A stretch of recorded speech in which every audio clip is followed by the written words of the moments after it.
There we go.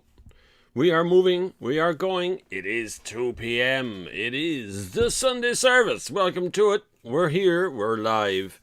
Well, I'm partially live because it is the Sunday service and I was at a car event last night and it went on quite late. And so it was, we had to go collect kids after that and stuff. So we're all kind of wrecked from last night. It was a huge event. If you were at it, thank you very much. It was a brilliant event. No one could have predicted the turnout for that event. It was just an awesome night. Summer vibes in Junction 14 was crazy. It's absolutely brilliant. How are you, Killian Byrne and Peter Cupid and Eric Rochford for dropping in? It's a bank holiday weekend, of course. Oh, sitting around doing nothing, including me, who had to have a little snooze today because I was so tired. It was a weird day. Anyway, thank you for joining in. Share the live, please.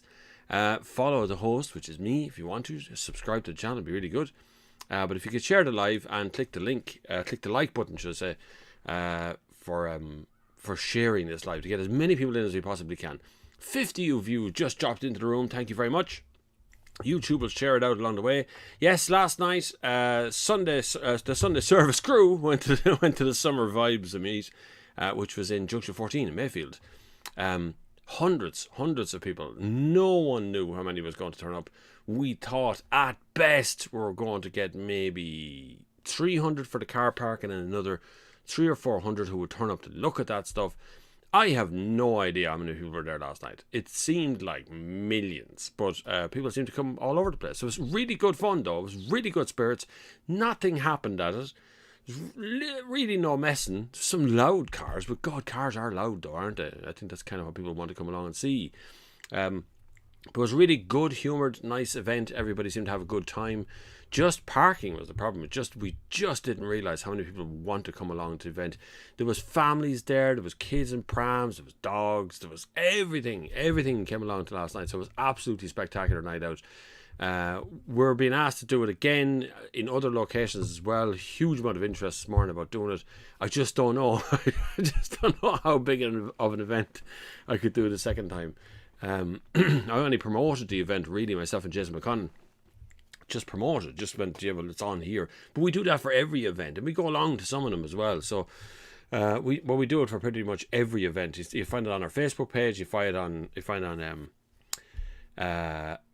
it on our YouTube channel sometimes, and I do it on Instagram, and I do it pretty much everywhere. So we try and promote the event, any event that's on, because it's unfortunate that we try our best.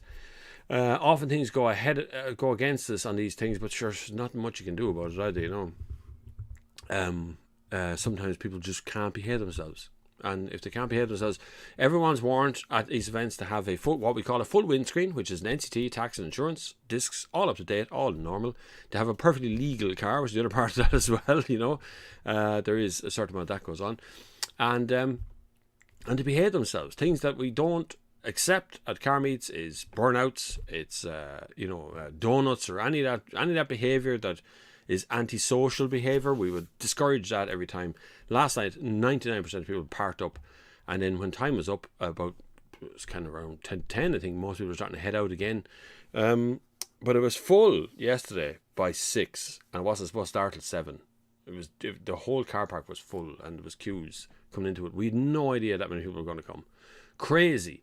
Anyway, I want to get a mention of something out of the way real quick. The AA has hooked up with me to give you half price membership.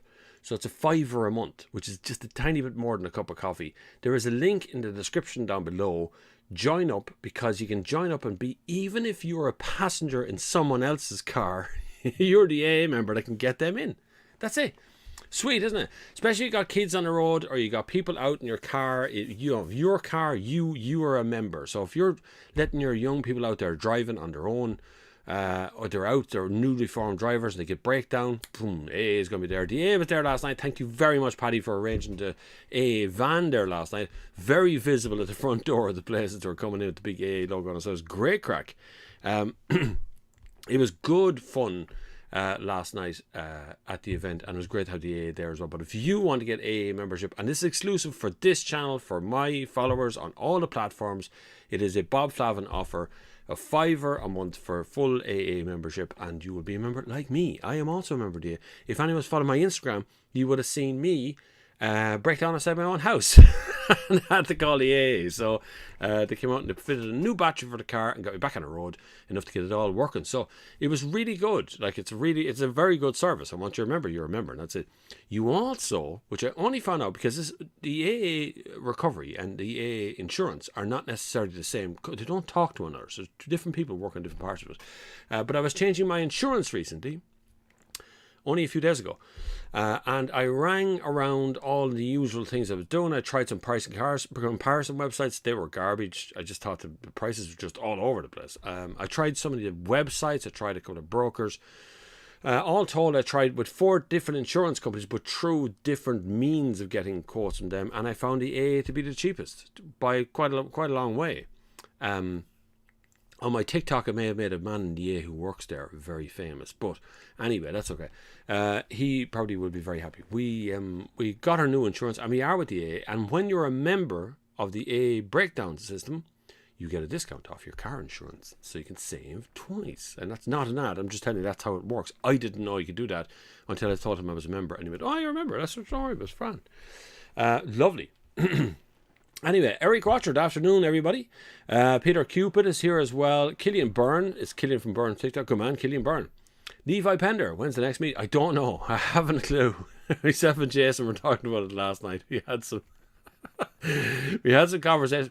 The two of us were walking around a meet last night like zombies, like looking around going, where did everybody come from? Who are all these people that know us? It's wild. It's a wild experience I've never experienced before. So it's really wild to walk in and feel that vibe from everybody. It's good fun though.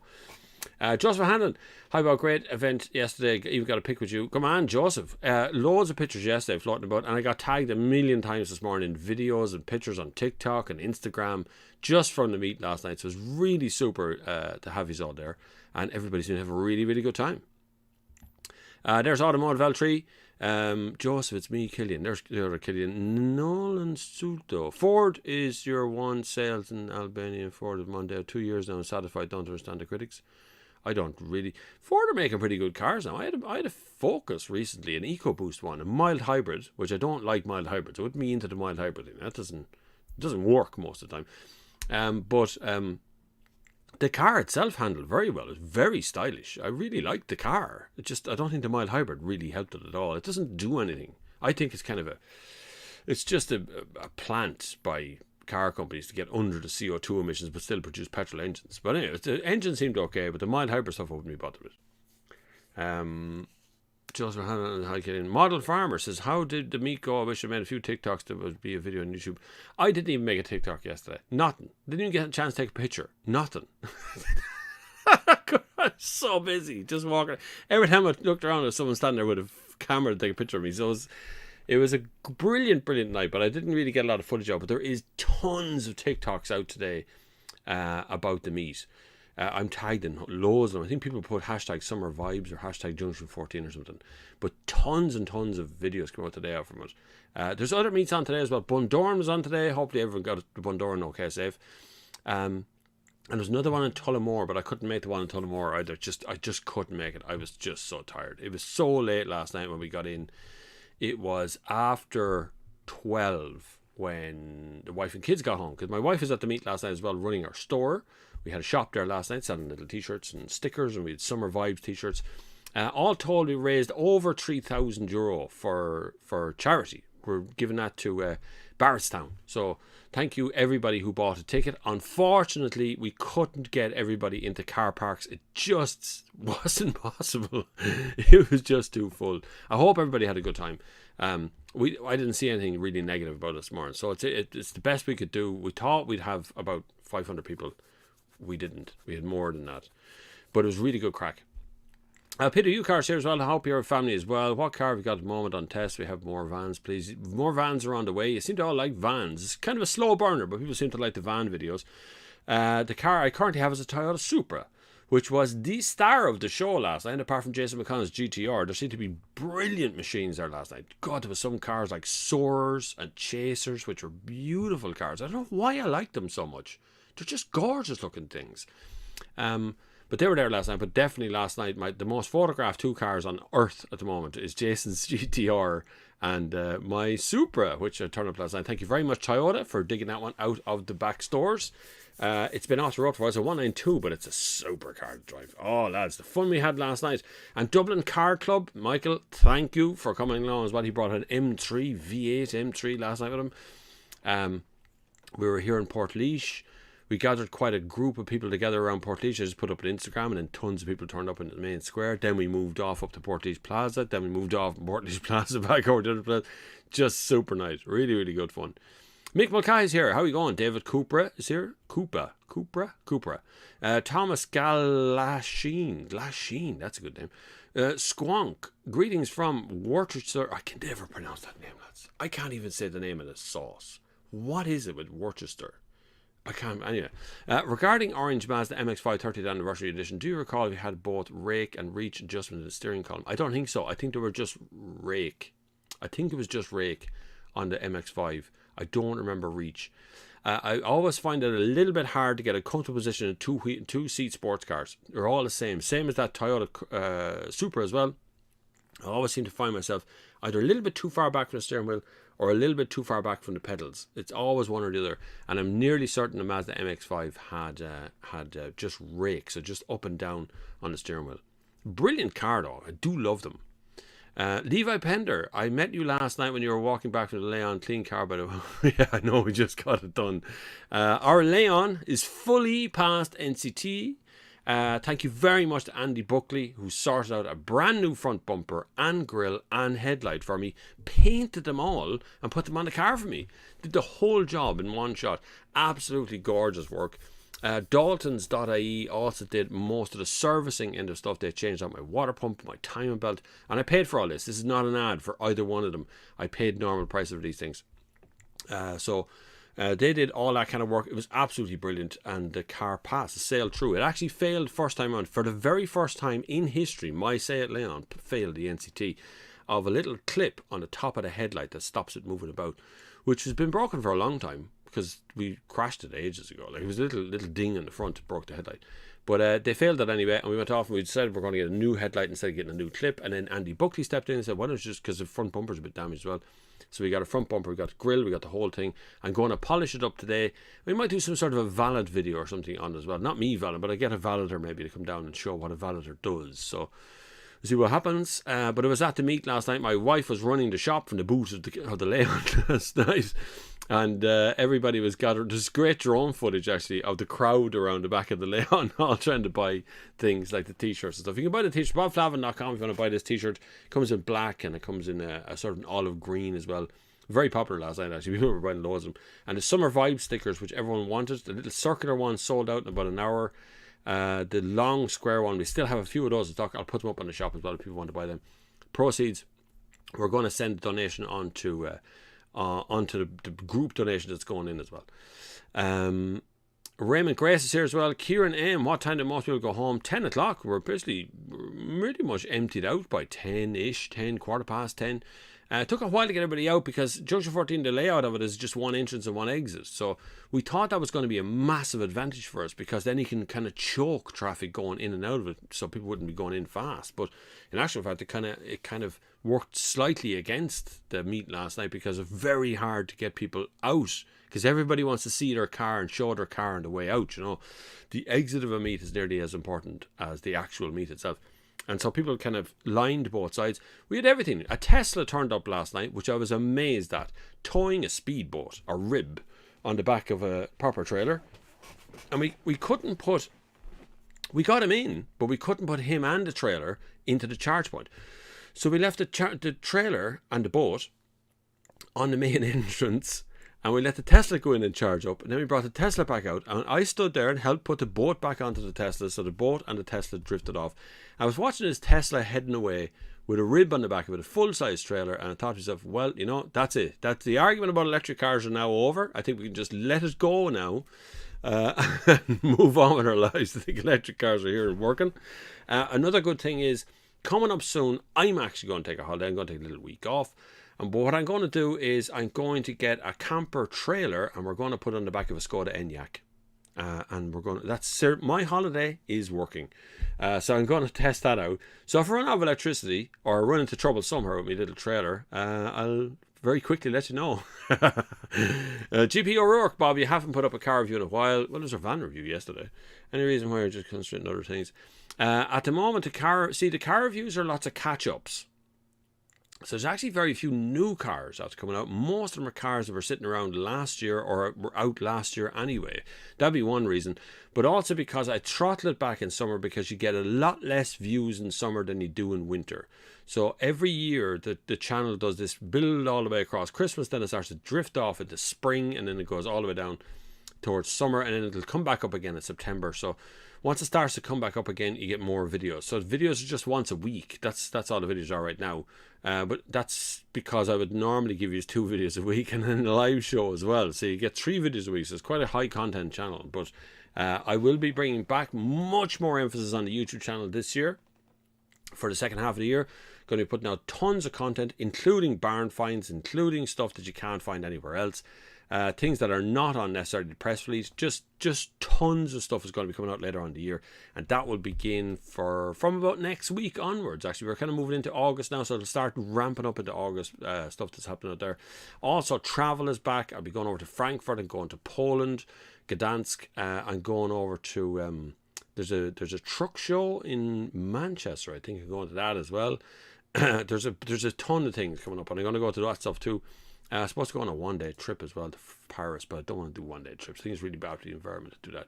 Just going over and back to look at the car. Anyway, it'll be fine. Thank you, David, for a very generous super chat. Very kind of you. You can become a patron if you want as well. If you haven't got a whole lot of money to put in, you can do Patreon. You can do a PayPal donation if you want to. All those links are in the comments down below. Or buy yourself an AA membership. Now, I don't make any money out of you buying a membership, but AA are paying for the ad to be here. So yes, full disclosure on that one. The AA are sponsoring the channel for a little while, which would be very good at having a sponsor on the channel. It's a perfect fit for this channel. If I have to say, if there was one company that was going to be a good fit for what this channel does, it's the AA. It's an unusual kind of combination, but it works very well. Hobbs Dorothy says, hi Bob, did you get the Instagram link I sent you about the old Toyota that sold for a fortune? I didn't. I don't know. I haven't. My Instagram is dead today, and when I say dead, I just mean I can't even root through the amount of pictures that people have tagged me in, so I can't see half the things. Heard there's a beautiful CRX there, VTEC rare car, very rare. Seen it yesterday. They came over to Portlaoise to meet me yesterday as well. Seen it was a beautiful thing. Drove over then to Portlaoise with us, well behind us a little bit. And parked up pretty near me all night as well. Beautiful little car, really well done up. Very, very tasteful modifications. I quite like that. They had a black wrap on the outside and lovely alloy wheels. Just a beautiful, well put together CRX. Very, very nice car to look at. Pictures of the Leon. Yeah, we will. I'll make a video of the Leon in a wee while. We're going to make a video of it. We always want to keep the Leon out of the videos because we wanted to make sure, because my wife drives it a lot. So we want to make sure she could just drive out of town and not be people taking pictures going, oh, Bob's car. So, but last night, it's all over the place last night. So everyone has seen it, although I probably haven't seen the license plate. But everybody's seen it last night. It is very tidy. It's pure stock. It was called a Sport Up model when we bought it first. 1.6 litre petrol. But it's pure stock model and it looks great. We are going to make some modifications to it this year. Little few modifications here and there. I want to dechrome some bits of it and stuff like that. Just things to do along the way. Bob, would you go for the RS3 in hatch or saloon? I would go saloon. I think saloon Fergus is the nicest shape A3 there is. I like the hatchback, but the saloon always takes my breath away whenever I see it, particularly an RS3 model. It just looks fabulous and very practical as well. But it looks steady and it just looks in every way. You're going to look out the window and go, that's brilliant. Designed by an Irishman. David Caffrey designed this, the RS3, or not the RS3, the A3. He designed that. I think he's done the RS3 as well. Dylan Bell, well Bob, great to meet you last night. Thank you, Dylan. Would you be asking for trouble remapping a 2-litre TDI out 140,000 miles? No, remaps are never a big issue. People keep out a lot about remaps and they're very worried about them. Now, if you let Billy down the road with a laptop loose on your car and he downloads some yoke off the internet and uploads that into your ECU, then there might be a problem, okay? Because that's not a tested yoke. If you're going to get a remap done and you want more horsepower, I strongly advise find someone who has a dyno. You want to use a dynamometer to make sure you're getting the right amount of horsepower first. You need to start off with where you are now, and then map it, and then where are you now. That's what you got to be looking for. You can do two kinds of album. You can do more than two, but you can do two sort of good end remaps. One is for power, so you can remap to get more horsepower from a car, but the other one can also be for economy. You can remap for more economy. Some people on diesel ones will do what's called a reek map. They will put out that black smoke that comes out the back of the car. It's called a reek map. I don't recommend that because it doesn't do anything for you. It actually probably will take away some of the horsepower, but some people like it. But no, remapping is not a big deal for a 2-litre TDI engine. Most of them start off, I think, what is it, 120 or 140 or something in a 2-litre TDI? 160, 180 is pretty normal. Bob is Worcestershire. Worcestershire, says Hellhound. Okay, Worcestershire it is then. Keen Scully, fair play, Bob. Brilliant night last night. Thank you very much. Any new TikToks? No, I didn't make any TikToks last night. Shane, any problems? No, there was no problems last night. Everybody cleared out after a while. It all seemed to go according to plan. Till the very, very end was the first time I actually seen the Gardaí come into the car park. It was just towards the very end of it. It was around 10 o'clock, I think. Or was it after 10? It was over at 10. Most guys were heading home. The car park was pretty much emptied out by 10 o'clock, and most of the spectators had gone as well. So I don't know what happened. Cars closed the shop after you left. Did they? Oh, well. I don't know who was in the shop because there's hardly any cars left at that stage. C2G, great meet yesterday. I had to leave my car because I was boxed in at the back corner. I had to get it picked up. There was a lot of that. Unfortunately, that little back corner of it ended up kind of, because the last few cars were being crammed into the end, and people started to just nearly abandon the cars in some of the corners. So we ran into problems. I ran into a problem with an RX-8 last night, parked almost in front of my wife's car. And he was parked in such a way that we couldn't get cars out around him. So we had this big problem trying to get cars around the edge. We had to push whole rows of people back to get them around his car. It was so hard. I think we'll have to come up with a system of leaving a phone number on the dashboard or something so we can phone people when there's a problem, because most of those car parks don't have a PA system, so we can't like announce things over a PA system. You can only do that at the pumps. Niall McHugh, hi Bob, what do you think of Subaru Legacy twin turbo? Great car, yeah. Looking for something at least 20 years old, Mark's second car, modern classic. Previously had a Forester 2, need to scratch the Subaru itch. Subaru is a big thing. Tom Lacey, friend of mine who helped me with the traffic management last night, is a Subaru expert. There's nothing much he doesn't know about Subarus. You'll find, just Google Tom Lacey, he does tarmac at him, he had big trucks and stuff as well. Talk to him if you want to, but Subaru Legacy, the twin turbo engine is pretty good. Look, when they brake, they really brake. They very rarely break, but they can break, and when they do, they become very expensive because Subarus are not well supported in this country for parts on older cars, so it'd be quite hard to get them. But there are plenty of Subaru clubs within the UK and Northern Ireland, so you will get a hold. There's a lot of Subaru fans in both countries, so you'd have no problem with getting parts eventually, but you might have to import them from Brexit land, which is causing everybody problems at the moment. Every time you want to do anything, it's constantly mired in Brexit. It does. It's a pain. Thank you again, David, for the generous donation by Super Chat there. Did I miss that on PayPal or anything? No, I'm alright. I think I'm alright. I hope I'm alright. It was a busy night last night. I'm actually kind of tired today. That's my biggest problem today, is I'm just kind of tired. And it's very hard to keep up with everybody. I'm very old, you know. When you're all taking pictures and selfies with me, I'm very old. Jerry Campbell, hey Bob, what's your honest opinion on Skoda Scala 2021? I was considering the 1 litre 115 horsepower Ambition model. Most reviews on YouTube are from over a year ago. I say avoid the DSG version. Why would you avoid DSG? Other than it would probably sap out some power and probably some fuel economy.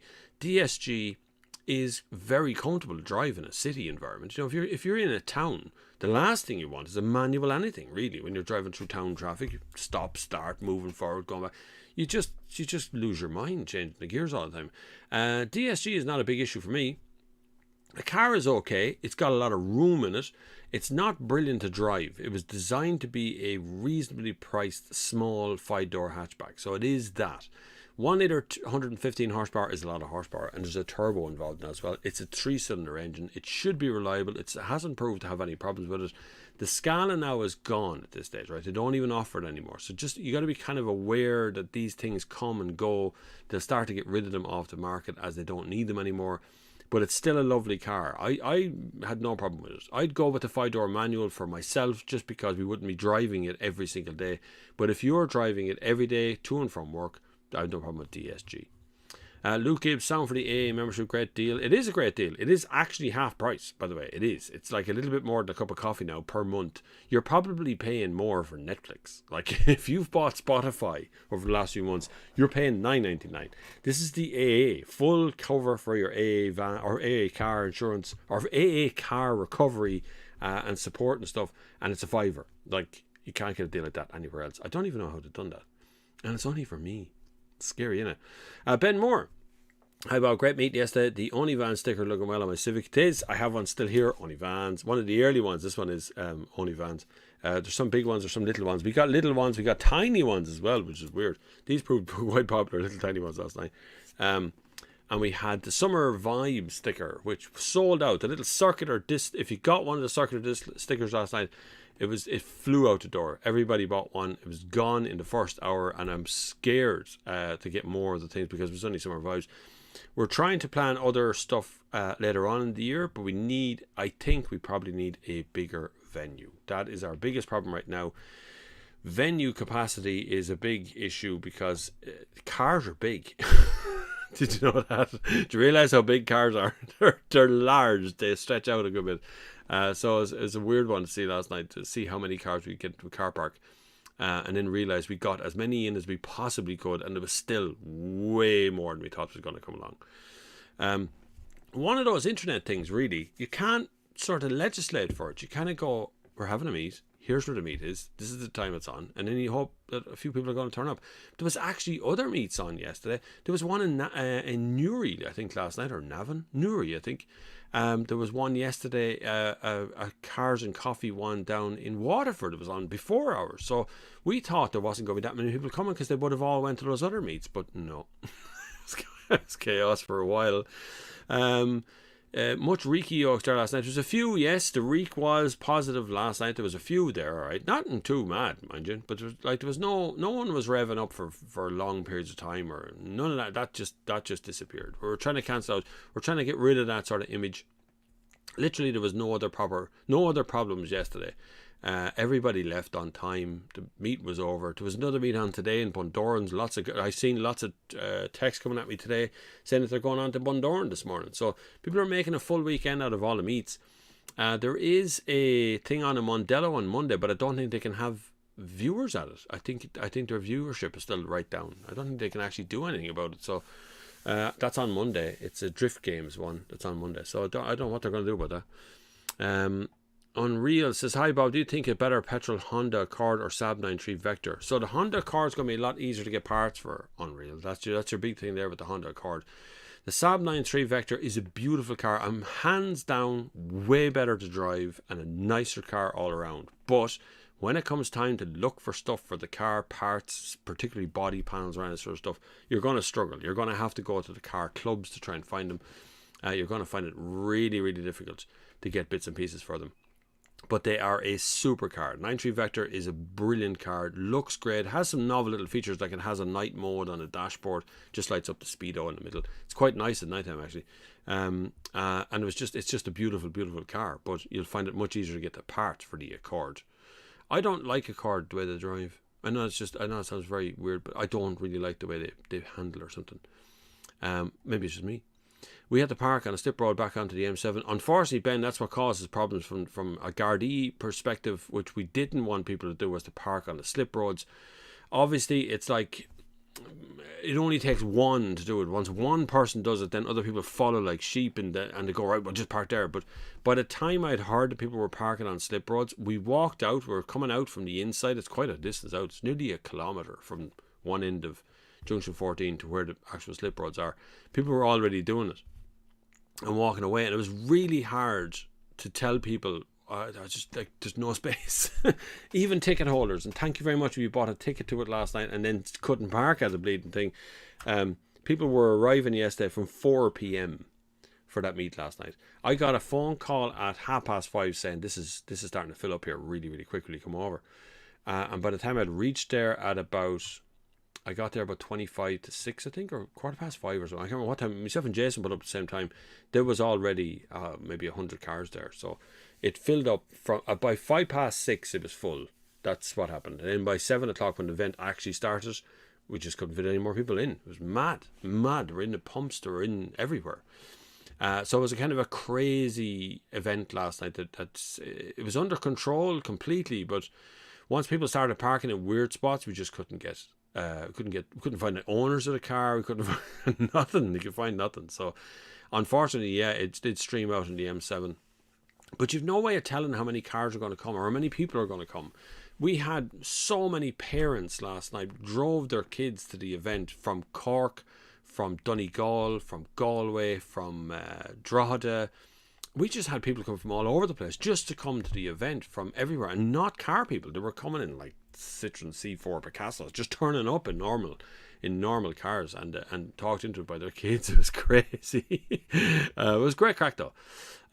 Some young lad got his van last night when they tried to leave. I saw a van pulled over. I couldn't quite work out why he was being pulled over. I just seen the blue lights on the car. I don't know. He was exiting. I don't know what he was doing that made the whole thing turn nasty like that. That was the only interaction even we had with the Gardaí last night, or the only time they seemed to come in around. They came in once, done a lap around the car park and drove back out again. Seemed okay.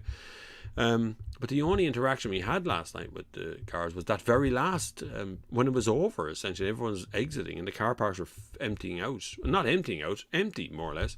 Everyone had moved on. Lots of people came down to Portlaoise last night within the Portlaoise Plaza and bought Supermax again and more fuel. And so there's plenty. There was a lot of money spent last night. A hell of a lot.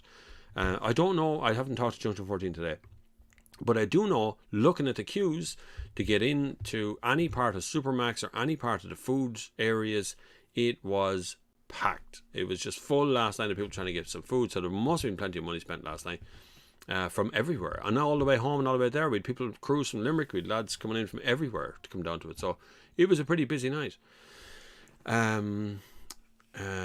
Kieran M, I say that Supermax Plaza were millionaires. They're millionaires already because Supermax is a very popular place. They're a good bunch in fairness. I've been talking to the public relations officer for Supermax recently about doing other meets in other petrol stations. But looking at the event last night, I'm not sure any of them are big enough to cope with the size of the event.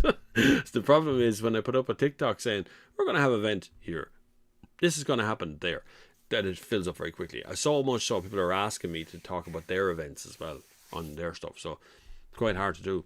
Is the AA offer valid in the UK? I don't think so, no. That leads directly to an AA website in Ireland. So I don't think the AA UK is making the offer available to them. But it's certainly for anyone of the Irish that are here on the island of Ireland, I think, an offer of the AA.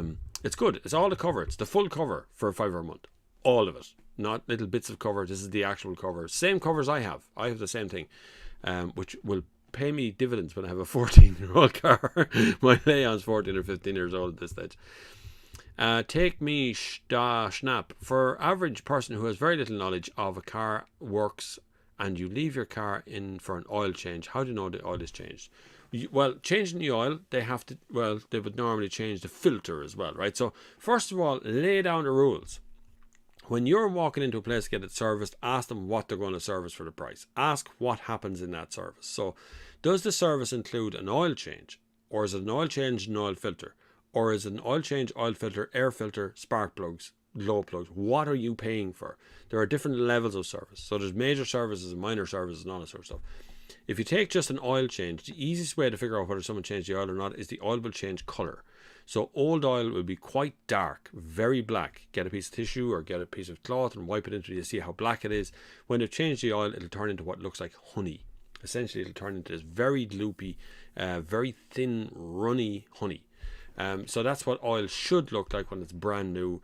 If they're changing the oil filter, you can mark the oil filter and you know it's different than when it comes off. It'll look clean, will be the other part of that.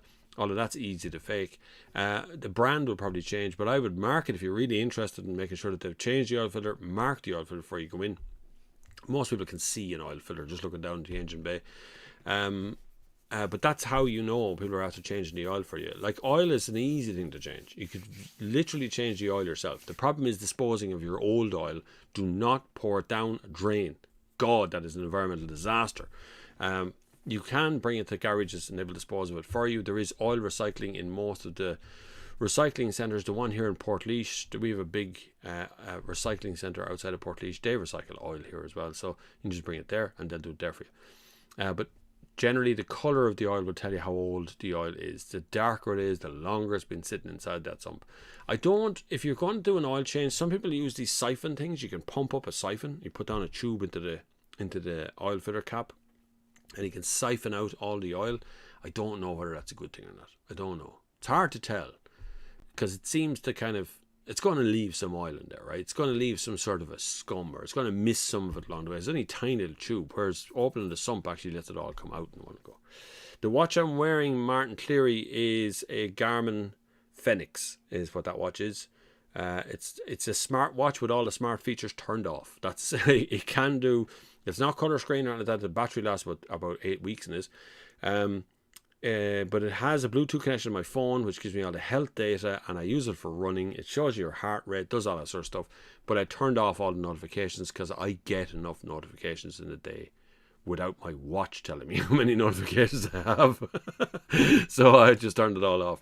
But everything else is turned on, so it monitors my heart rate, it monitors my run, my time. Garmin, I have to say, I've been using Garmin watches since I started running. I started with Garmin watches. I've never used an Apple Watch for health. I find Garmin to be brilliant. They just work. This show can monitor swimming, indoor swimming, outdoor swimming, running in treadmills, cycling, mountain climbing, workouts, high intensity training, and it's all on it. Watch. Thanks to Saab is some machine. It is unreal. Saab is a gorgeous machine. Just parts will be your problem. Ended up parking a petrol pump for the night. Unfortunately, yeah, that happened too, which is not great because obviously nobody can get to a petrol pump when you're parked at it. But can't have everything. It's just such a big event, and no one knew it was going to be that big. That was the scary bit last night. And the more my phone started to ring, because you can't see it when you're in the crowd walking around and talking to people and looking at their cars, and you can't see how big it is. It was only when someone came over with a drone footage and went, here's the story now. I looked down and went, oh my God, what are we going to do? How do we get people off the motorway? Like, it's just, you can't push people through the groups so quick. It's nearly impossible. Nobody expected it to be that big though. David says, I'm an EV owner. Finding my recent road trip charging experience, but I'm looking to go back to petrol. Consider Skoda Superb Estate, hybrid or pure petrol. Can't decide. What's your thoughts? PHEVs are pretty good at the moment. If you don't like the idea of the electric cars at the moment, or it's not working out for you, whatever reason it is, a PHEV will still give you some sort of electric thing that you can plug in at home if you have a home charger. And then you'll be fine. You'll be fine after that. You get used to that because you've always got the reassurance of having a petrol engine there with you for that time. But if it's not working out for you, it's not working out for you. You can't convince people into it. I know a lot of EV owners will try and go, no, well, you can do this. But realistically, it can be quite a transition for people if they're used to it. And we don't know your personal experience and things either. Ben Moore, there was an hour-long tailback in the motorway. We moved out about 1 kilometre an hour. Just couldn't get people in. There was nowhere to go. So we even took over an overflow car park in Junction 14. That's the staff car park, where the staff had parked their cars. We got another 50 cars into that, and we still hadn't got enough room. It's just impossible. I have a little tiny video. I walked into where the big HGV pumps are, and it was jammed with people. And then I walked over towards the barrier onto the main road, and people were like a zombie apocalypse. They were just walking up the road at me. Oh my God, where are all these people coming from? It just seemed like everybody got behind the one event last night, including thank you to all the parents who drove all the kids up to see all the cars at an ungodly hour from all over the country, from Cork and Galway and Limerick and all the places that people came from last night. It was amazing to meet you all. It was crazy but brilliant. Really enjoyed some of that stuff actually. Graham Cullen, you say there are getting on, but I watched a few older reviews, including Hyundai Veloster. You're aging well. I know. I was looking at someone drew my attention the other day on TikTok because I'd never seen a Veloster. If you don't know what a Hyundai Veloster is, it's got one big door on one side and 2 small doors on the other side. So you can only get in to the passenger seat from the passenger side of the door. So you can't get into the back seats. You have to open. It's like a 3-door on one side and a 5-door on the other. And said, "What's the story with this? These, wow, I've never seen one of these shows." And I looked at my own review, and it's 9 years since I reviewed a Hyundai Veloster. Nearly 10 years ago that I reviewed a Hyundai Veloster. So, and I kind of liked it. It was actually okay. It was fine, yeah. Eric says, Subway ran out of food yesterday. They said, sorry lads, and shut the door. That's gas. Subway ran out of food.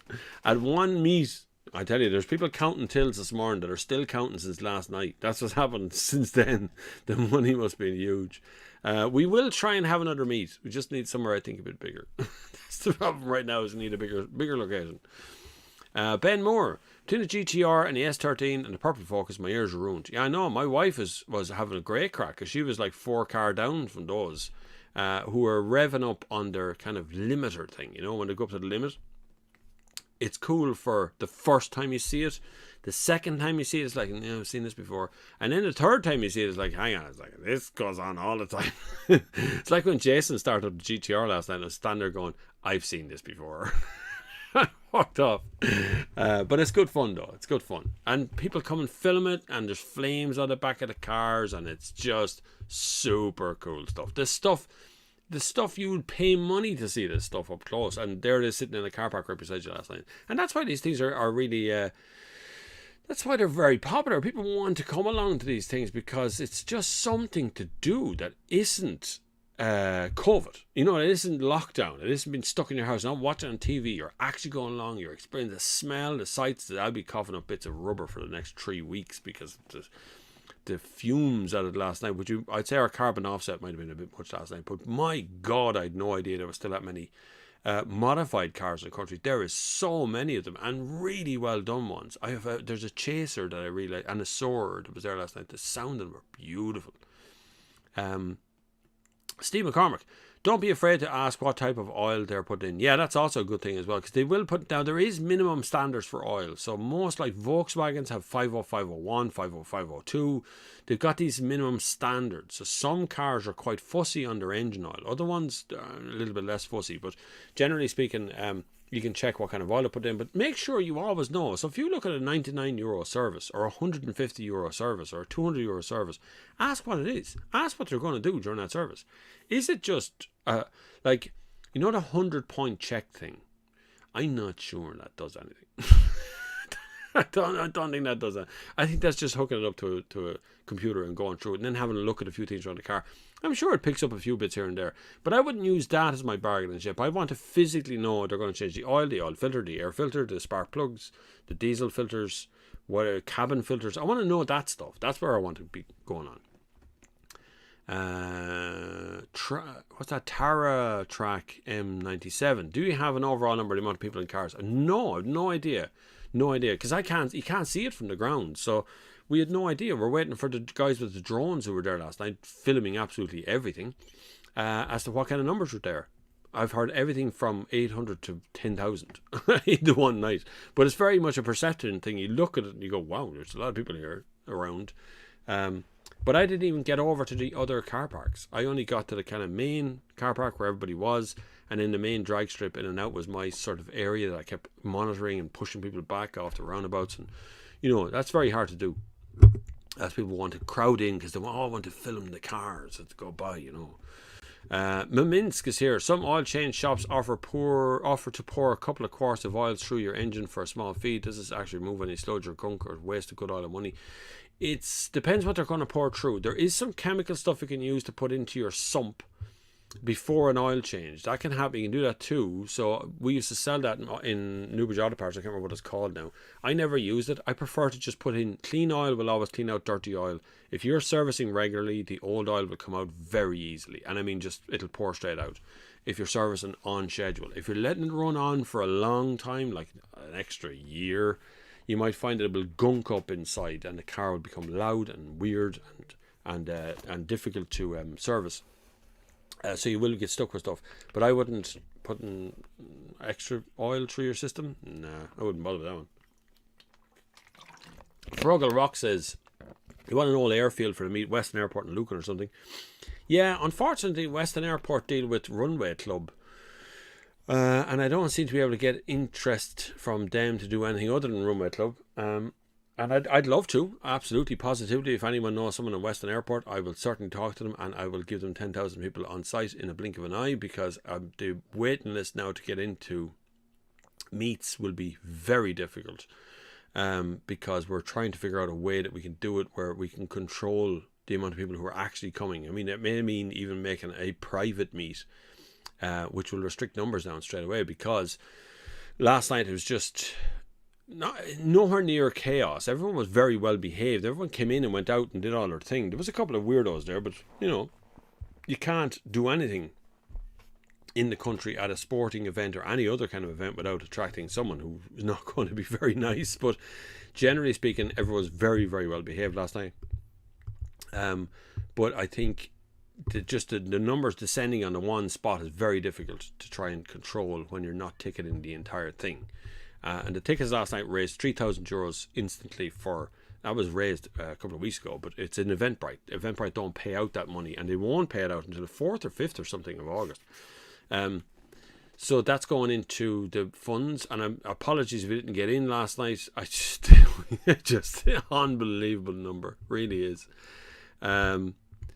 Ben Moore, sure, we went into a McDonald's down in Carlow and swamped with people from Junction 14. That was everybody spread out across the country last night.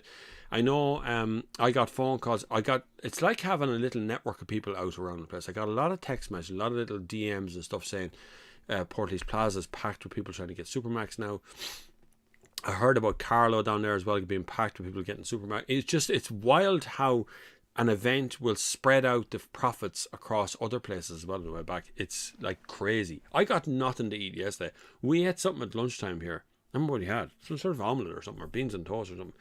And then I wandered off and I thought, should I get something to eat at Junction 14? It'll be fine, it's fine. I get a Supermax. But sure, when I got there, it was packed and I never got near the counter. So I ate nothing until I came home last night. It was after midnight. I think I had like a salad, a roll thing with some beef in it. That was it. Went to bed. I was wrecked. Levi Pender, there is a creamery yard before the post office in Castlecomer. It's pretty big for car meat. If you know the owners, it's great knowing that there's something there. It's very often very hard to get a hold of the owners. That's usually my problem. The Castlecomer place would be a nice little location. The problem is we wanted to do it in Athy. We had an industrial estate in Athy to hold a meet, which would have been where that Junction 14 meet would have been back in June. I think we were supposed to do it. And the town got nervous. The town got very nervous by just the sheer amount of cars that were coming. So that's why we moved to Junction 14, because there's no town there. There's nothing there. So there's no neighbours to upset, if you know what I mean.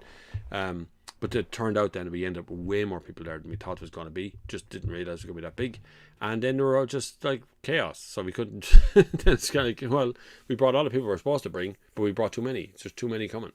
So I don't know what way we can make it work to turn that off or turn it down or whatever it is, but we'll see. So you tried the Veloster N. I don't know. I haven't driven a Veloster since 2010. The last Veloster I seen in the country was that one. Bob, why are manufacturers bringing out mild hybrids? Well, Paul, that's a good story, because mild hybrids... So the problem is mild hybrids don't really have a quantifying as what the mild hybrid's actually doing, right? Some mild hybrids just run the air conditioning and the lights and the stop-start system. So at a traffic lights, stop-start is run from the mild hybrid. But in the drivetrain, the mild hybrid is doing nothing. Other ones say that the mild hybrid assists, in quotation marks, up to 18 kilometers an hour in 18 or 20 kilometers an hour in acceleration. The battery's doing its job. But most of the time, I think mild hybrid's doing nothing. Hybrid, on the other hand, a proper hybrid, that does actually run the engine or run the motor of the car and will drive the car along. I found most hybrids that Toyota bring out are very efficient. If you drive them properly, you can get quite mileage. I did a video with Toyota recently where I drove what was it driving? Yaris. The new Yaris hybrid, and we drove it all the way out across Dublin and all the way back in again, and for 78% of the journey I was on batteries, so running the whole thing on batteries, very little of the engine cutting into anything. And Nobby on cars got a higher rate, so he was up at 82 or 83%, and it was fine for a hybrid. They were okay. Then you're into PHEV. So plug-in hybrids, they're good. You can get 40 to 50, maybe up to 70 kilometers out of those plug-in hybrids, depending on the brand. and that does entirely run the car on batteries for a while, and then you're into full BEV. So battery electric vehicles is the last one of this, which is where we're all going, seemingly. A bit dehydrated from last night as well. But the mild hybrid, there's also a tax relief. There's also a tax benefit. You get the car into tax band A1 if it's a hybrid in some way, and get the CO2 emissions down. So you can play around with that kind of. It's kind of a catch. I don't think mild hybrid would not be a sales point for me. If I was buying a car and I like the Ford Focus EcoBoost mild hybrid, it's a good car, it's a nice car, it's an honest car, and I really enjoyed driving it. But I found no benefit whatsoever to the mild hybrid section of it. At least I couldn't see it. Even when I went into stop start, the air conditioner shut off. You know, it just went on to normal blowing warm air, turbocharging the warm air into my face. That's all I was doing. Eric says, sadly my Levin ain't ready yet. I had to use my daily to get there. Oh, well, it would have been one of the rare cars. I didn't see that many Levins there last night, in fairness. It's a shame it wasn't ready. Liquid moly engine flush is really, that's the stuff, really popular among Polish car YouTubers. Seems to be doing a job, improves compression. Yes, that's the stuff we used to sell as well. Liquid moly. You can get it in most motor factors. We used to sell that for the additive. You add it into your oil, so you can drain out some of the oil, then add in the remainder in that liquid moly. Close up the no, they've probably changed that now. I'd say you just add it straight into the oil now and let it run on for like an hour, and then dump it out. It takes the whole lot out with it. Really clean. Automotive says Ford do a range of fuel and oil additives. Modern oils do not gunk up like older cars did with 2050. The fuel additives lower emission. That's true. We used to sell STP, very popular. York used to sell STP. There was 2 bottles, and you put the 2 of them in just before an NCT, and it brought your emissions down. It's a fuel additive to bring down emissions. It's really good, actually. Speaking of fuel, we have to cover the E10, which is a very UK thing at the moment, but it is coming into Ireland. Ethanol being added to your fuel. We've had an E5 for a long time, which is 5% ethanol, is what really that means.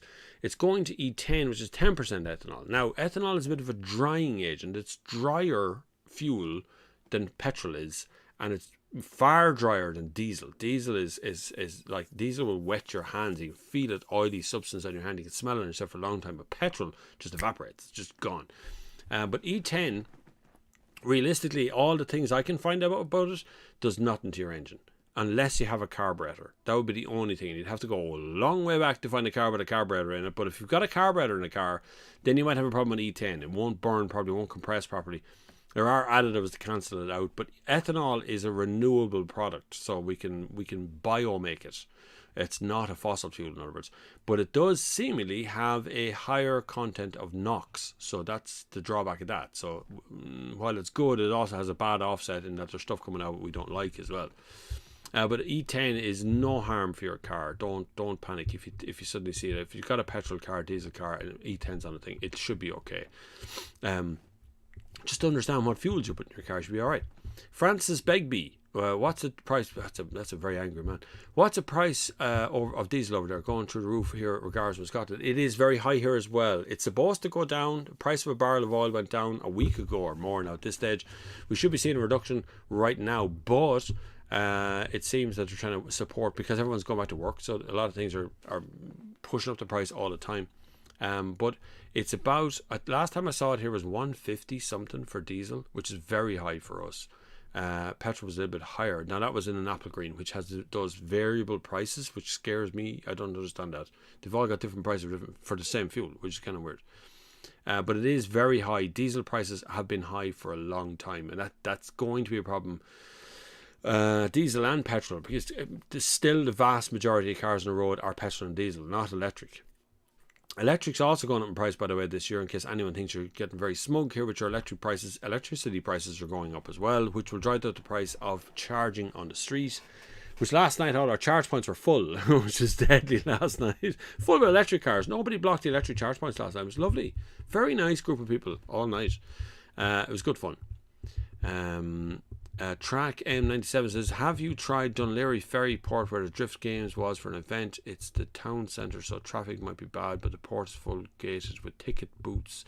Fit maybe 300 cars. Really? 300 cars, unfortunately, isn't enough for us. I know already. We had 300 ticket sales last night. That's €3,000 for Barrowstown. It's €10 a ticket. Well, it was $11.53, but Eventbrite ticket charge. That was going to Barrowstown. It wasn't really the idea was we're going to get you a space. We're going to try and make sure you have a space. But by the time people were arriving, there was already queues into the place. So it's impossible. We thought we had our own entrance for them, but we couldn't get people to the entrance to get into the car park, so it's really impossible. So it'd be good. And I know I remember that drift thing happening before in Dún Laoghaire. There was huge complaints over the traffic problems. Dún Laoghaire is quite a narrow place. It's a bit like Howth and all that kind of coastal regions, Sutton and all. It's impossible to get through there when there's any sort of traffic problems going on. But I'd love to find a big enough place to host a meet. I think my only place to go to is Mondello, but they can't host a big meet because the numbers will be max 700 people at an event, at a ticketed event, even outdoors. Once it's behind closed doors, once it's an event you need a ticket to get into, it's up to 700 people can come in. That's it. And that starts on August the 7th, I think, if I'm right, 6th or 7th or something. But if that's a ticketed event of people having to come into a place using a ticket only, so the gate is closed other than tickets, that's 700 max. If it's just wandering in through the door and you can come to a free event, you can sell tickets to it as many as you like, but then you have to let everybody else in as well. Yaris is the way to go. Yaris is a good little car. All the Yarises have been pretty good. If you're a first-time driver or you're trading down or something, have a look at some of the Yaris stuff. The hybrid stuff is really nice to drive. The current model Yaris is very comfortable. I really like the current model Yaris. I drove it for some considerable distance with Toyota across Dublin the other week. We drove off and came back, and it was a lovely thing to drive on. Just a pleasant little car, like a nice, the way old cars used to be, just nice yokes. Lexus GS 450H, 350 brake horsepower and 46 miles per gallon, easily achievable. Correct. I was actually talking to another guy last night. He has a BMW 350e or 340e, which one is that? I can't remember what the number is. That one is, he was well able to get 45 miles a gallon as well out of that, and he has 415 brake horsepower. He has it mapped. Crazy, like, brilliant idea. Taxman Day, map the car and to get more horsepower. But it's a lovely car. It's a really good car. He has it in really good shape as well. He's really looking after that car. That was from E-Club Cars, I think they're called. It was there last night, right beside my wife. Levi Pender says, I got an Irish Car Fleet sticker for my events last night. Yeah, Shauna and the Irish Car Fleet done a cruise up to us from Limerick, and they brought quite a lot of stuff coming along with them. But they brought stickers, and they had stuff to give away on the night and stuff. And it was a good old night. They had a good little display there. And they all left as well. They were gone at 10, I think, or 9:30 or something. They were heading out through the door. So that was, like I say, we were kind of clearing out by 10. It was just getting people out the bleeding gate was the problem. That's it. But it was a great night. Worked out very, very well. Mick Daly says Francis petrol is 154.9, diesel is 142.9. Where Mick is, his small variance of price around the place. I seen 151 or something last night somewhere, not in Junction 14, somewhere else. I've seen it somewhere. Francis Begbie says cheers Mick, 135.9 per litre here. Is that pounds, Francis? That's very high, isn't it? Although I do find UK petrol is higher in price than ours. I always found that. It always seems to be higher. Seamus McKenna, hello. I ordered a Golf 8 R-Line DSG on the 17th of February 21 and I still have not confirmed the build date. My God. Is there the same problems yourselves? Also, many issues here with the software. Yes, we have loads of problems. The reason why there's huge shortage of cars in the title of this is because there is problems with semiconductors, which is what's called, it sounds like a fancy name, but essentially it's a chip, fits inside the car and does all of the ECU stuff. So during lockdown, when car companies no longer wanted to manufacture cars because the factories and plants were closed, what's happening is the people who were making the semiconductors found other outlets for the semiconductors, mostly into the pharmaceutical industry. And now they've all got a little cozy relationship going on with semiconductors going to the pharmaceutical industry. And none of them want to make them for the cars. And so the cars, now the car companies can make all the engines and make all the stuff that goes with the cars, but the cars have no ECU systems, put the semiconductors put into them in the first place. So there's really big problems with trying to get new cars out of the road. Second-hand cars then have become popular because of the shortage of new cars, so now there's a shortage of second-hand cars as well. It's this tough little point. So everybody's, like I was talking to a man yesterday who was trying to order an electric car I won't say what it is, if fear the brand will think that I'm attacking him, but it was an electric car trying to order, and he would not get it delivered till 2022, and that's now, ordering it like last week, and couldn't, no way, there's none there to get. Same problem with vans. There's some problems with vans as well. Can't get a hold of vans. I was talking to a man yesterday who was trying to get a brand new Citroen, one of the Berlingos, I think, or no, maybe one of the bigger vans, a panel van. And he said he just can't get to me. He had to rent a van. Which has a mileage restriction, which is a problem for any business. So the software, the problem with the there's my wife. What have you made me? Oh, look at the ginger. Oh yeah, need that. The voice is wrecked from last night. That's shouting over the top of a popcorn limiter is a problem. When it's going blah, blah, blah, blah, and you're trying to talk to somebody as well, it's very hard. But yeah, there is massive slowdown on production of cars, and it's down to the electronics behind the cars rather than the cars themselves. The other problem with electric cars, the other side of the electric cars part, is it's quite hard to get a hold of batteries. Now, new research, I talked to a man in Thailand, an Englishman living there a long time in Thailand, and he was talking about this as well. And I was watching this thing about Australia. So in Australia now, they decided that the best thing they can use for batteries is aluminium. Aluminium is available basically everywhere. I was talking to Des Mulhare about this yesterday as well. So Des Mulhare Electrical, we had a meet yesterday, we were chatting about electrical stuff.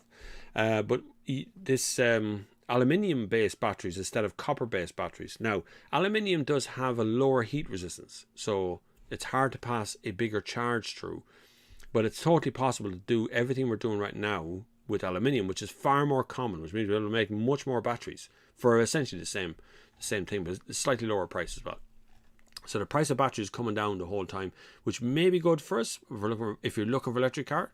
If you're not looking for an electric car, it's bad news, because there's going to be more electric cars in the market, but everything else is going the right direction for us.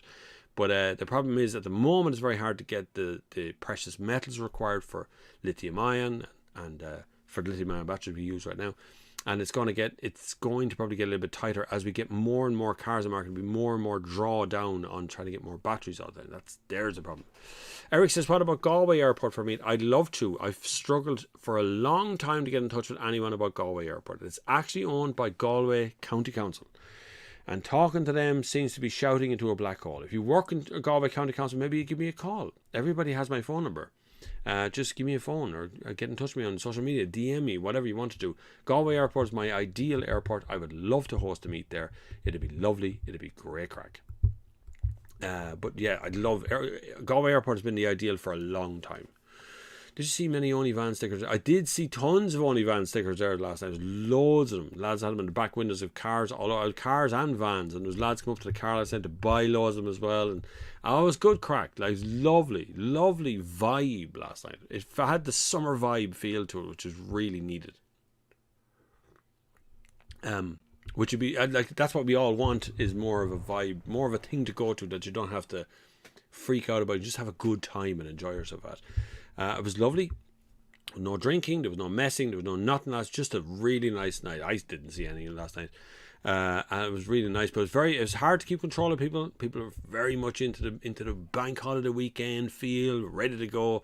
It was hard to keep people to kind of calm it down. It was hard to keep control, especially when there was certain people there last night making videos. They brought a little camera crew. They had 2 cameras with them, the whole lot, and they were encouraging people to do a burnout. And that's just not fair on the organisers, who put a lot of work into making sure people knew that it was a family-friendly event. These guys are in the middle and they're going, you do this. And they're trying to encourage it for the cameras. And I found that very disappointing.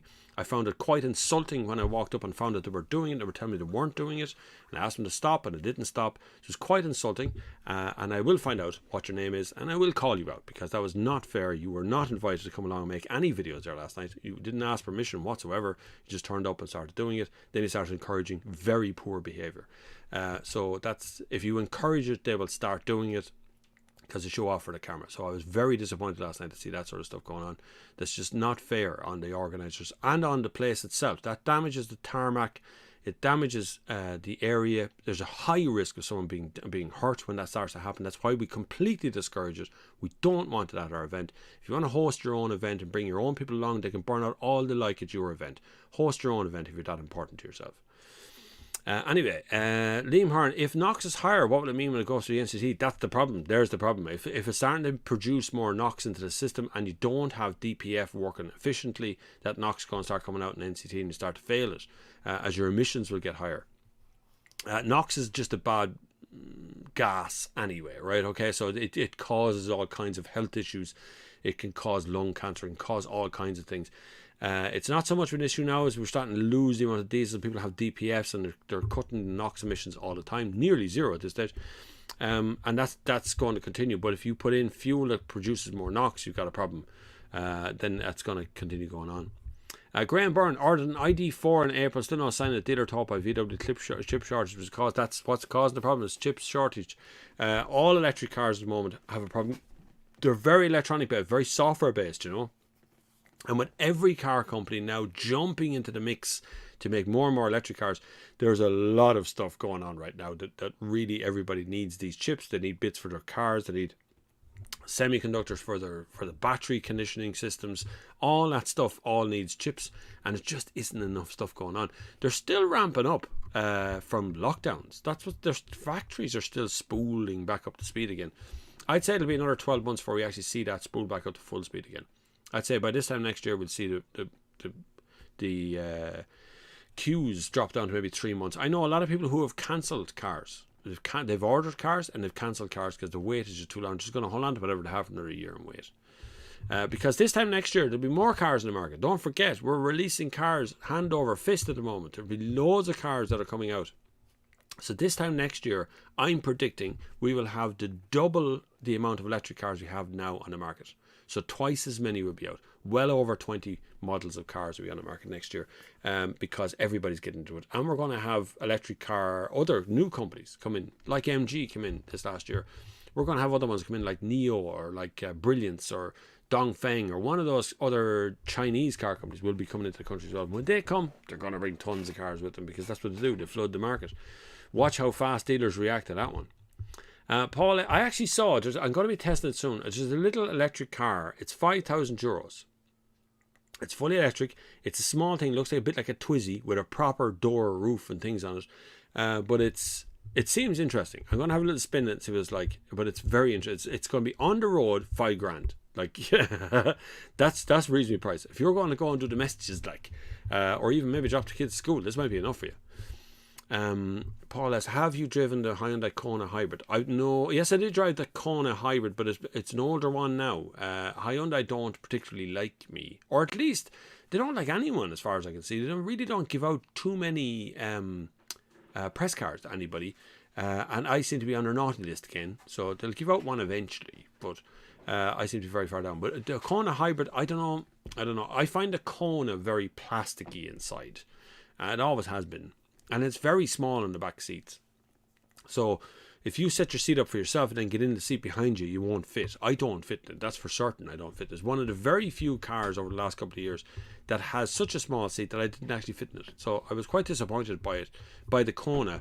I get that it's very long range and its battery technology is very good, but when it comes to the hybrid, that's not an issue for you. I would be very disappointed if I was in a Kona hybrid. It just wasn't the right size for me. Too small. Graham Cullen, did you ever get the Yaris GR Sport of our standard review, or did another reviewer park it in the hedge? No, I've had it. We've had it twice here. We did reviews here on the channel twice, yeah. We've had it. It's very good. It's very good. It's sold out for 2 years now, but it's €58,000 for the good one. People bought it and it's sold out, and it's terrifying that there's that much money being spent on a car. It's great. It is a homologation rally car, like it is a proper rally car, so it's an odd one to buy, but people are buying it. They did buy it, for sure. Good crack of a car. There was one there last night. I took a picture with my, in the dark nearly. How could I share this picture with you other than just holding it on the screen? I was sitting there last night as I was leaving last night, and what parks up beside me? But right beside my car, I hope you can see that there, that's my Supra, and represented as a Yaris GR. Met the owner there last night, the actual owner, and he took a picture as well, because the two of them are GRs. Gazoo Racing is what GR is, by the way, so the Supra is a GR car as well. Says it on the back. Mick Daly. My friend tried to change his car, looked at one last month, got a price, had further look when he went back. The dealer during the week, and between the trade-in and a new second-hand car, the price is up €1,500. Used cars are up, and I tell you how, in certain situations, how bad it is at the moment is that dealers are literally looking through adverts and buying cars off people, off adverts, off Done Deal, and off the rest of them. So it is pretty low stock for everybody at the moment, and that is going to be a problem going forward. And the reason I say that is because people want to update some cars. So the average age of a car on the road in Ireland over the last few years has been like 8 years, 8 to 9 years. It varied around from 7 to 9 years, let's say around there. When your car reaches 9 or 10 years old, people want to trade up. They don't necessarily want to go from 2010 to 2020, but they might want to go from 2010 to 2015. So in that second-hand market, you're still there, still have a 5 or 6 year old car, and they just don't exist, lads. There's not many of them out there. You can get cars that are 3 years old. Getting a car that's 5 years old is a problem. Getting a car that's even 8 years old is a problem now at this stage. It's really becoming a big problem for the used car market, as young people are looking for new cars, not new cars but used cars, and people are trying to trade up a little bit on their older cars they have sitting at home. So it's very, very difficult to put them into those cars that just don't exist. And the ones that are there, that's why we're holding on to the Leon, by the way, the story of my Leon. We were going to sell it. It was off the road for about 3 months, sitting there, and we were thinking about, because we bought it new. We bought it brand new in 2006. And we looked at it and kept watching and thinking, should we sell it? Should we hold on to it? And I started rooting through Done Deal one evening. And I thought, if we spent €5,000 on buying a car, including the Leon as a trade-in, or even selling it privately for something, and try that, but there was nothing. I would have had to spend another €1,000, maybe more, on putting a car right if I bought a second-hand car. And I trust that Leon. It was a 4-star car when it came out. It lost on pedestrian safety. The bonnet's too short. But it's been safe, it's been totally reliable, it's never broken down. Never, not once has it broken down. Only when I left it stand there for 3 months and the battery went flat. That's the only time it broke down. And then the AA came and fixed that. So Francis from the AA came down. After we joined, the morning we joined, and you can join too for a £5 a month. It's in the link down below. But after he came out, we got the battery going and the car started. It was good. Lots of lights at the dashboard. I looked at it and went, look, I could sell it, and what am I going to make on it? Nothing really, with all the lights on it. And I thought, look, if I put 1,500 quid into the car right now, I'd have an immaculate yoke. That's essentially what we did.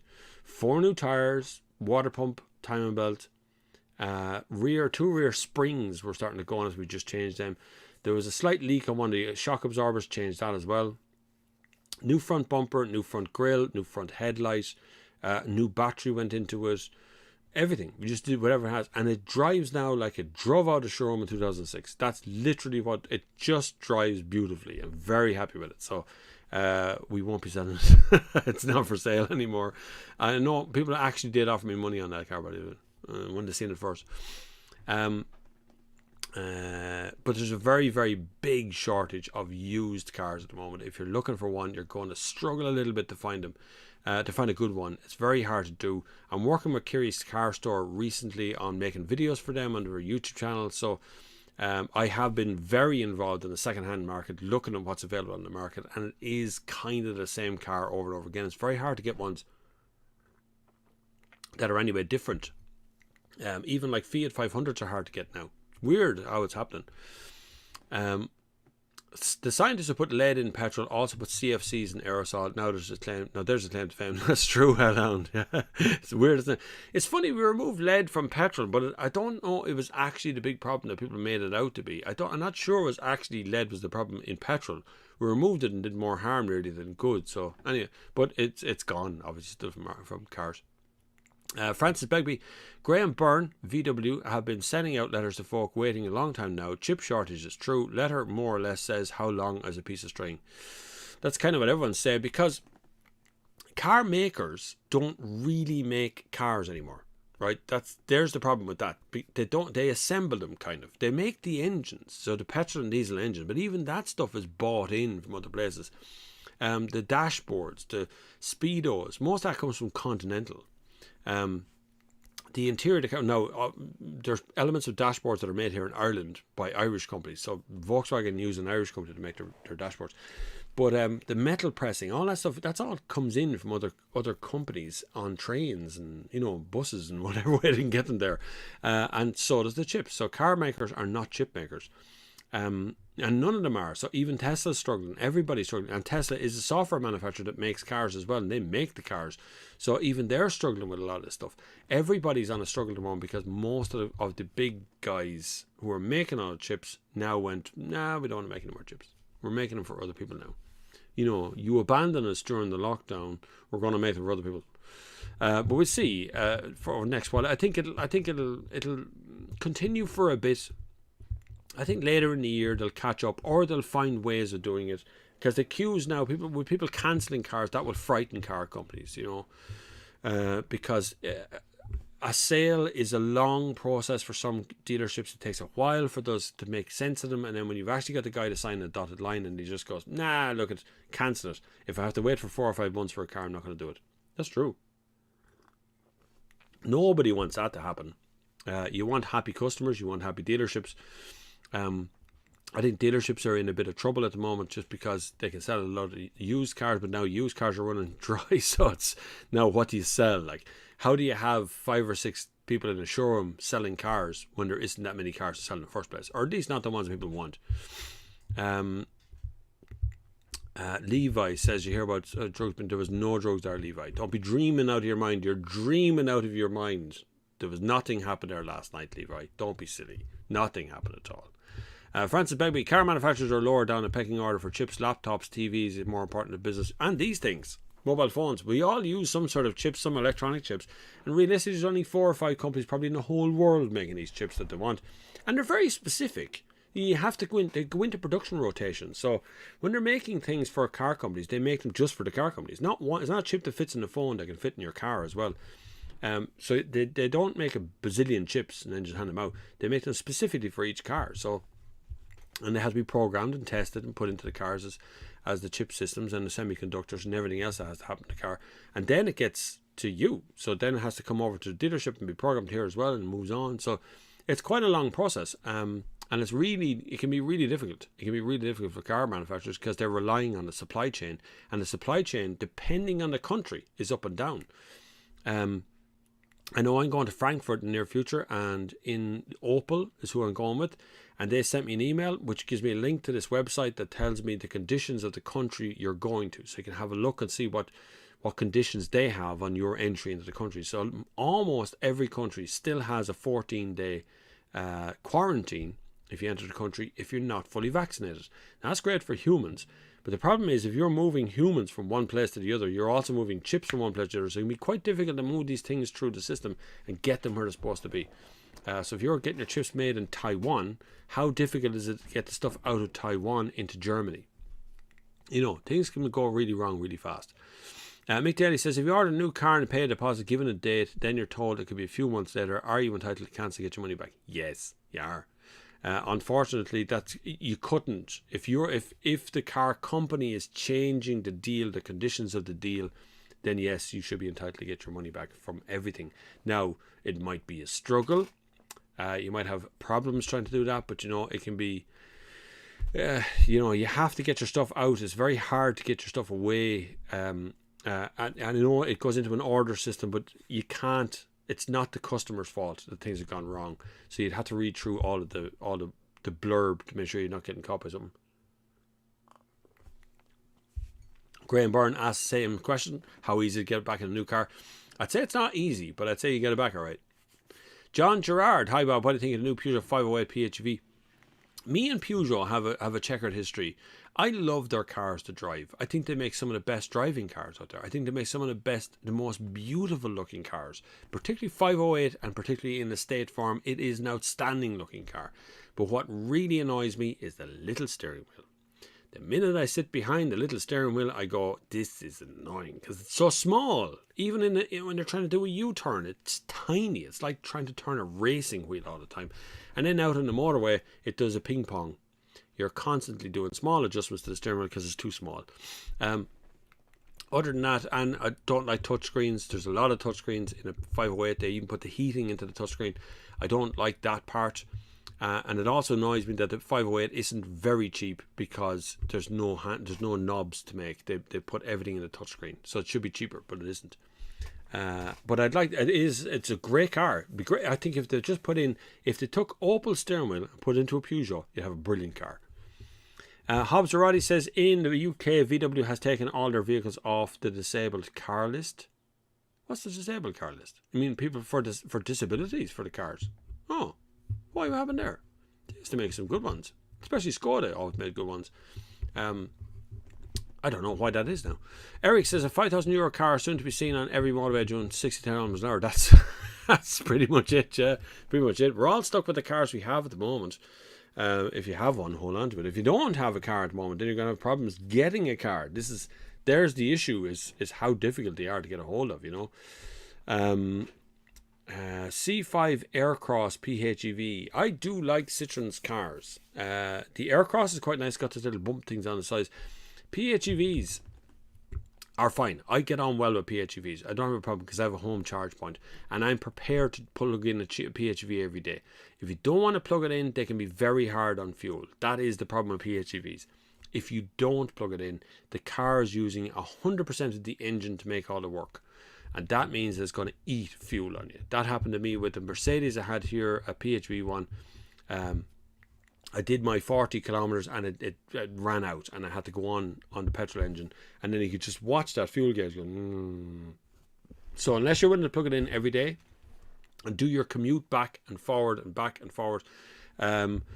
it's you're not going to get it. You're not going to get the range you want out of it. So PHEVs are pretty good, but I don't know whether the C5 Aircross PHEV, I'm sure it'll be pretty good because they do good battery cars. Paul S. Hi Bob, Hyundai have bought out the new i20, nice at the front, rear, not so great inside, horrible cheap plastic. Well, nobody does horrible cheap plastic better than Hyundai, to be honest. They do a lot of cheap. It's very quick to find. You know what's weird? I don't find it as fast in a Kia, and they're the same bleeding car. But like in a Hyundai, it takes me about 2 seconds to find the cheap bits. It just feels plasticky in places.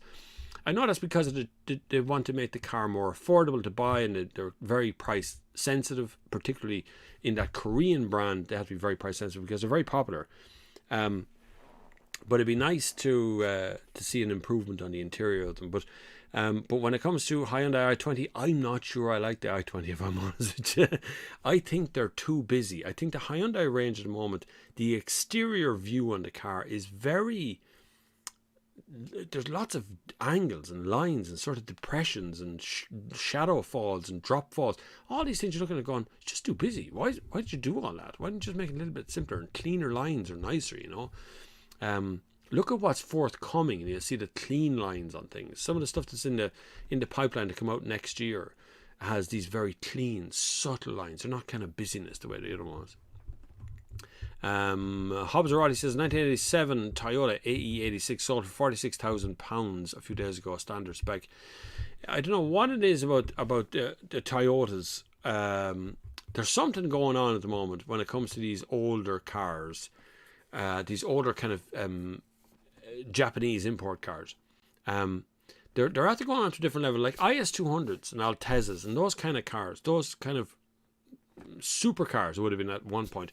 They're not even that good to drive, but they're fetching big money now because young people want a rear-wheel drive car. They want to feel what rear-wheel drive is like, and insurance is prohibitively expensive on anything else, because to get rear-wheel drive after that you have to go to BMW or Mercedes. Maybe you get them there.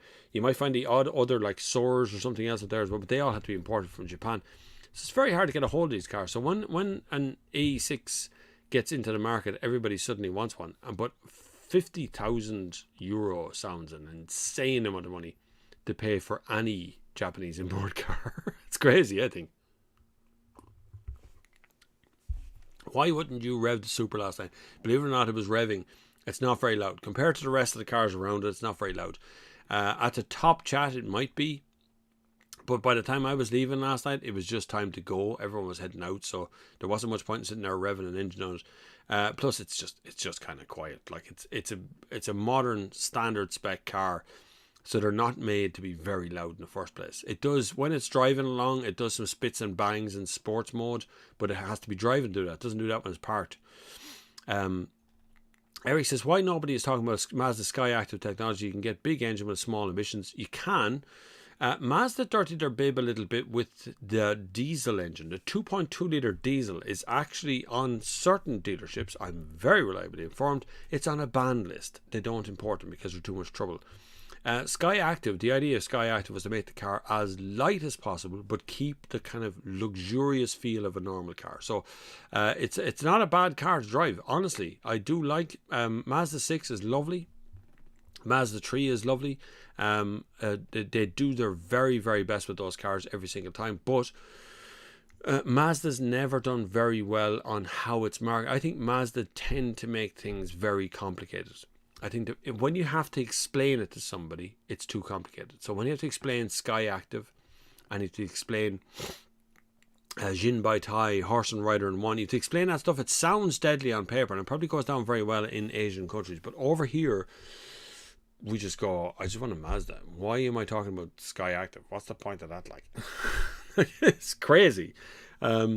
But it's if they lower down their expectations of what people are willing to put up with, I think they'll probably sell more cars. I think they made it simpler. Just went, this is a Mazda 6. It's good, and that'll do them. Then they get it there, you know. Cars from really popular anime, Initial D, are making big bucks. I know that's there's the problem. There's what's going on. I mean, what's happening also is nostalgia. So if you look at lads my age, their first car was probably something Nissan or Datsun or Corollas or old cars, very old cars, back into the 80s marks of cars. They may have been their first car or their second car or the car they always wanted, or the pin up on the wall, you know, the car that they had a picture of on the wall was some sort of an AE86 or something really cool, and now all of a sudden they have the money to buy it. And that's probably helping to drive the price of those cars up as well. Like, I was talking to a man at a car show recently who was driving a Nissan Cherry. My first car was a Datsun Nissan Cherry. So they used to be called Datsun Cherries.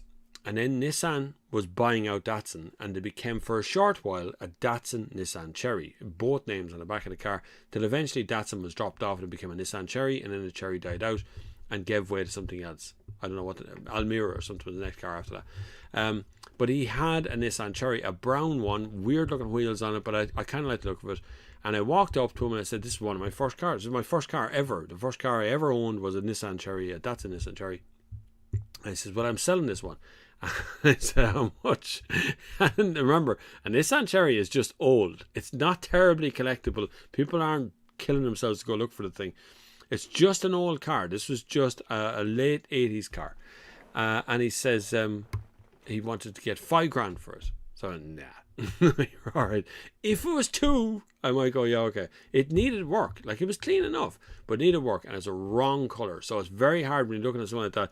They just seen dollar signs looking at me because he thinks because I'm well known now. There's tons of money, and I don't make tons of money at all. But it was funny to see the guy's reaction to it. But it just, nostalgia made me look at the car and go, I want to buy that. I'd love to own that. That'd be great. That was my first car. I want to buy. So that nostalgia thing has come in for a lot of people as well.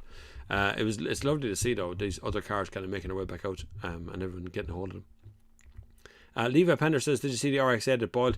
That was the man who won the table. I gave away a coloured table here to a fella. It is the guy, he does Nyler's the drone. That was his RX-8 last night, boiled. We got the AA out to him, and I think we got it sorted for him. I hope we got it sorted for him. But the AA last night came out and sorted it out, I think, and he was back on the road. And again, speaking of which, you can join the AA from a link in my bio right on there. It's going to cost you $5 a month in the story. That's it. $5 a month. All done. 1 year. Finito. At its maximum price, it is €10 a month. So it's half the price. It can be a little bit more expensive than that at times of year as well, but a $5 a month. I mean, what are you going to spend it on? You can't even do Spotify for $5 a month. Remember when Spotify was $4.99 a month? It's $9.99 a month now. Jeez, things are getting very expensive. Ben Moore, I'd love a Mark IV Super, but they're ridiculously expensive. Yeah, they are. All Supers are. There was a couple of Mark I Supers. I think there was a Mark I Super there last night somewhere. I didn't get to see them all. I just seen pictures of the bleeding thing this morning. There was so many cars there. It was nearly impossible to see them all and get to the place where you want to be. Some brilliant machines there last night. Unusual, really unusual cars. And that's, you love that. It's not necessarily the car is rare, it's just you don't see many of them, and that's where you want to be. I love that with cars, because half the talking point of cars is trying to find out what the history of the thing is that you're looking at. You're looking at a car and you go, whoa, that's an unusual car. What is it? And someone will say, no, it's not that, it's this. And they tell you about the history of that kind of car. So it's really cool. And everybody is very friendly. Some people are very nervous, I find, at car meets. They turn up in their car, they park in the corner, they sit in the car for the night, and they don't really get out and mingle. They don't get out and walk around and see what's happening. And they get quite nervous about the whole thing. Then they're stuck there, because when you're at a car meet, 99% of the time you're stuck in the middle of other cars that you can't get out around. But I noticed a few people last night who knew who I was but didn't know who anyone else was. They ended up making friends out of it because I took them out of the car. They wanted to get a picture with me, and I go, yeah, look at it. Here's the thing. He's got a car like yours. Look at that thing over there. So, and tell them how it works. I met lovely people last night who had a 1.4 litre Focus, and he had straight piped it, so it made a brilliant noise. Sounded like a V8 at the back. There's 1.4 litre petrol underneath. It was deadly. I love that kind of stuff. I love when people do things like that. Keen Larkin. Hey Bob, thinking about moving from a 162 320 diesel to a 161 330D. 162 to 161. Good move, or on motorway driving, wondering how 3 litre would make it in motorway. Yeah, 3 litre, everything, bigger engines are always happier than motorway. They are. The bigger the engine, the less the tick over is. So the car goes into a sort of into a cruise mode, and the revs go down. You do better fuel economy. The offset of that is that when you reach a town or you reach a city, you're going to do the same fuel economy you did all along. So if your longest part of your commute is on a motorway or on something like the M50, where you're doing 100 kilometers an hour all the time, you'll save money then.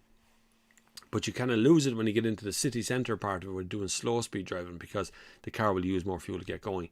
You could also, while you're there, look at a 330E, which would come out around the same time as you're looking at it, give you a hybrid one, but it's a petrol. So that's the difference between the two. But it depends on how many miles you want to do per year. But the 3 litre would be much nicer on the motorway. It always is. Much nicer on the motorway. Anyway, bigger engines are better on motorways. The best fuel economy I ever got from a petrol engine in my entire life was 1.5 litres per 100 kilometres in a Nissan 370Z. 3.7 litre petrol engine on the motorway, 120. The thing was doing 1100 RPM, just sitting there, barely ticking over. Hobbs already says, I rang Seat dealer UK, asked what a Seat Ateca. Dealer said normally take 3 months wait, but can't give you a time scale. 3 months to wait for a car. That's insane, isn't it? Can't even see what the other part of what's happened with cars as well with the shortage is that we would have normally stocked cars. So a car manufacturer would plan a car. So they would in the car being released, they would go, I want to have 100 petrol ones, 100 diesel ones, or 500 diesel, whatever it is, and I want to have black, and I want to have a couple of yellows and a couple of greens, and they'd work it out. So there'd be a stock in the country, a base level stock in the country. If you wanted something outside the stock, you would order it and you wait for 3 months and the car would appear. But right now, the car manufacturers in this country are also trying to order a stock of cars, because it's back order at this stage, and you get people who want to order a particular car and they are in the same boat waiting on the same queues. So the queues are getting longer because the car manufacturers can't even keep up with themselves, let alone the cars that are being ordered. And so it's pretty difficult. Particularly when it comes to the time scale end of it, that you're going to find it really difficult to get a hold of these cars. I hope it'll ease off over time as they try and catch up. But of course, even with Volkswagen's announcement of getting rid of 18,000 employees, that doesn't make it any easier to catch up on the orders that are there. And there's a bit of a transition going on as well, as some car companies are going fully electric, but they're still currently manufacturing petrol and diesel cars, which means that they're manufacturing them to order. So as someone orders one, they send them out, but they're not making stock levels of them.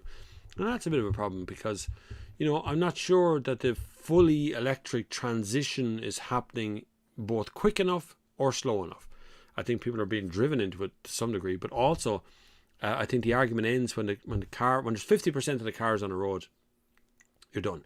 50% of the car market being sold every year being fully electric, there will be no need to have any conversation about electric. You just pick what you want. And I found that recently as well. I've had an Audi Q4 e-tron, I've had an ID4, ID3, And I found with those three cars particularly, and with Tesla, it's very hard to forget that it's an electric car because it reminds you all the time. It tells you all the time.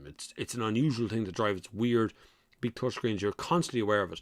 But I found with the Q4 particularly, and the Enyaq and those kind of cars, the more you drive them, the more you begin to forget they're electric. I drove the Q4 from Dublin to Kerry's car store, back into Kildare, over to Naas, back home to Portlaoise, back over to Kildare, Junction 14 that evening for a meeting, and then back home to Kildare, or back home to Portlaoise, and I still had 150 kilometers range in the car.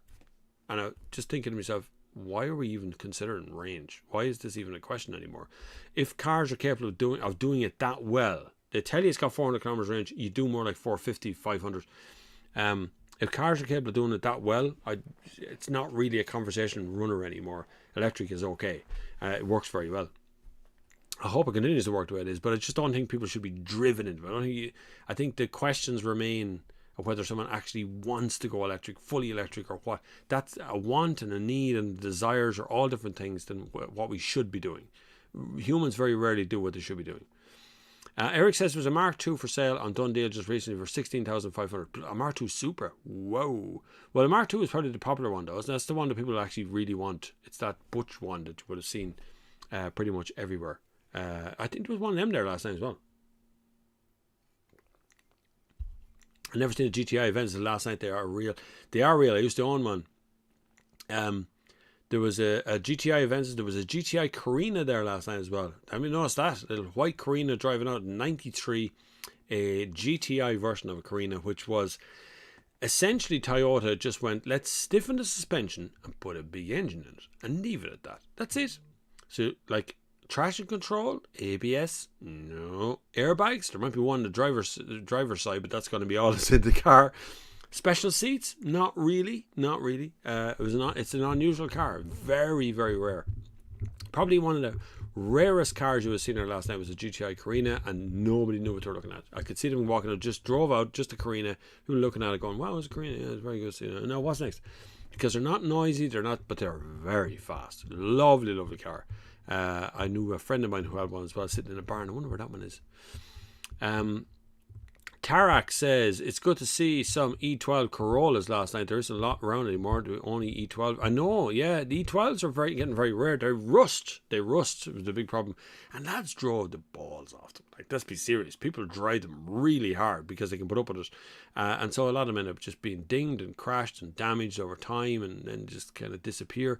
The scrappage scheme, lads. The scrappage scheme absolutely nailed us to the wall for collectible cars. A lot of cars were sitting around, people doing very small mileage on these cars, and then suddenly a scrappage scheme comes along and everything can get sold off instantly. It was weird, like, to see that sort of stuff. And I think scrappage scheme is, if it ever comes back, will kill us again. That's why there's a very big shortage of decent used kind of 80s and 90s cars out there, because they're all scrapped.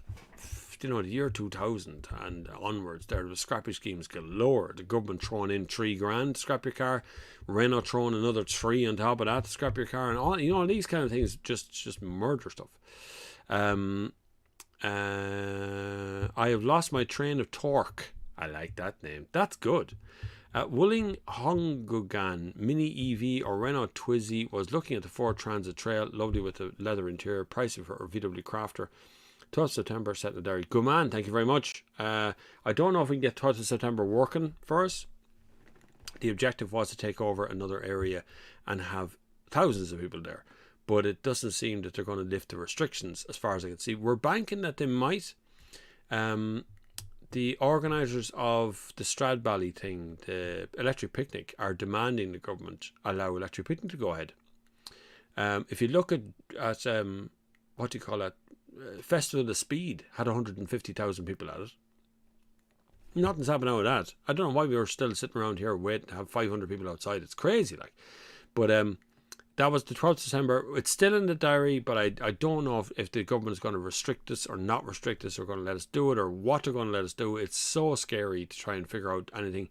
I don't want to announce it because we know people looking for tickets. If I start selling tickets, you might have to refund every single one of them because you can't have the event at all. The actual numbers for September will be 700 people. at a ticketed event. And if you think there's 200 people for staff and then you have 500 people outside, that's not very many people. It's hardly worth the opening place for it. Like Tom Morrissey, here, Bob, thinking about joining the guards. Do you need a license to join, or will it help you with all that? Driver's license? No, you don't need a driver's license to join the guards. No. You be taught to drive in the Gardaí. Gardaí joined the guards out of leaving cert. Just walking out of secondary school. Not going to do you any harm to have a driver's license at that point. I would get one anyway, because they're getting, there's quite a waiting list for them. So you might as well have one going into it. It'd be much better,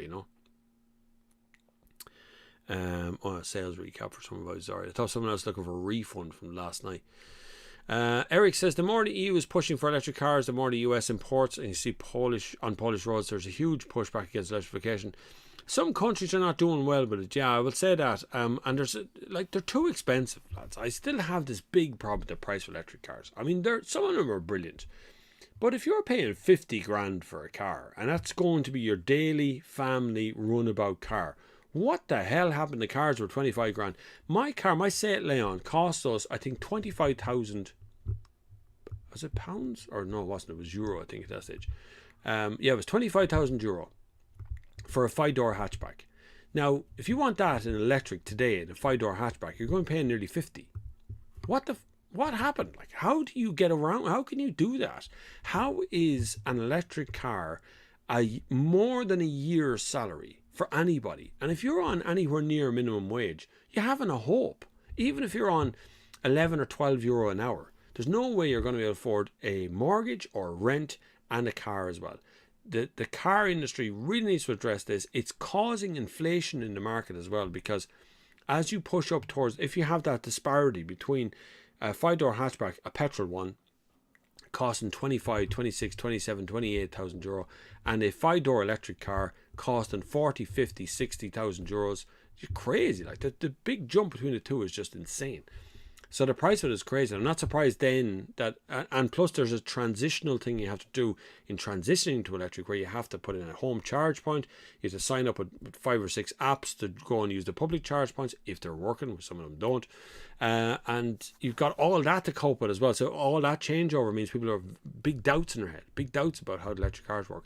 It's going to take time to convince people that it's a good thing. But when it comes to, I know Poland, I'm going to Gdansk sometime in August. I'm sure I'm going to meet everybody over there too. It'll be good crack to be there. But I know Poland has the cheapest taxes on cars in Europe, believe it or not. I know they're not fully in Europe. They're kind of in Europe. Paul S. Hi Bob, why Mazda selling cars with 2-litre engines only 122 brake horsepower compared with Ford engines with EcoBoost? Mazda putting straight engines in for a start. They're not putting in big fat turbos like Ford are. But on the flip side of that, what they're trying to do is get low CO2 from petrol engines, and the way to do that is to lower the horsepower. It's to bring down the amount of throttle body action that's going on there. Whereas Ford are getting the low CO2 by putting in more filters and putting in more ways of cleaning and scrubbing the fuel. And EcoBoost is actually not a bad engine. The turbos aren't brilliant in them. They don't all that. They're getting better, but they're not great. So just be aware, turbo EcoBoost. If you're doing big mileage on a motorway, you don't feel like it. In a 1-litre EcoBoost, you're driving along at 120 kilometers an hour, the car is barely going, just silence, beautiful sound. But that little turbo under there is ferociously booting along as you're driving on the road. That's the problem with those. My God, look at the time, 15:41. There's only 20 minutes left of this. How did this get on so fast? Don't forget, if you want to support the channel, it'd be really good to have you aboard on Patreon or PayPal. Anywhere you want to is really good. We are very thin on the ground this time of the year. Obviously, the way YouTube works, algorithm puts less content out and less people to watch stuff. So it's as more people go outside, less people watch TikTok and YouTube, and then we're trying to compete with Netflix, with Prime, Amazon Prime. We're trying to compete with, that's where YouTube is competing with that, and that's little me doing everything on the channel that I possibly can do to make it big, but at the same time you're competing in among a group of people that is far bigger and well funded than you are, and also you're competing with other people who are making videos right here in Ireland about cars in the same category. So you're starting to compete with everybody. I remember 10 years ago, lads, people thought I was mad starting a YouTube channel about cars. You'd be mad. You never make any money at that. You never be able to do that. It won't happen. Look at me now. That's not blowing my own trumpet. It's just I'm full-time at it now.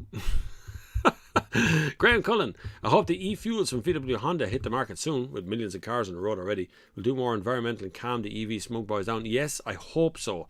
I hope a Porsche group, VW group, can develop a biofuel that is non-fossil fuel that will manage to bring the CO2 emissions down anyway, just using that fuel, or maybe even bring them down to zero, and the NOx.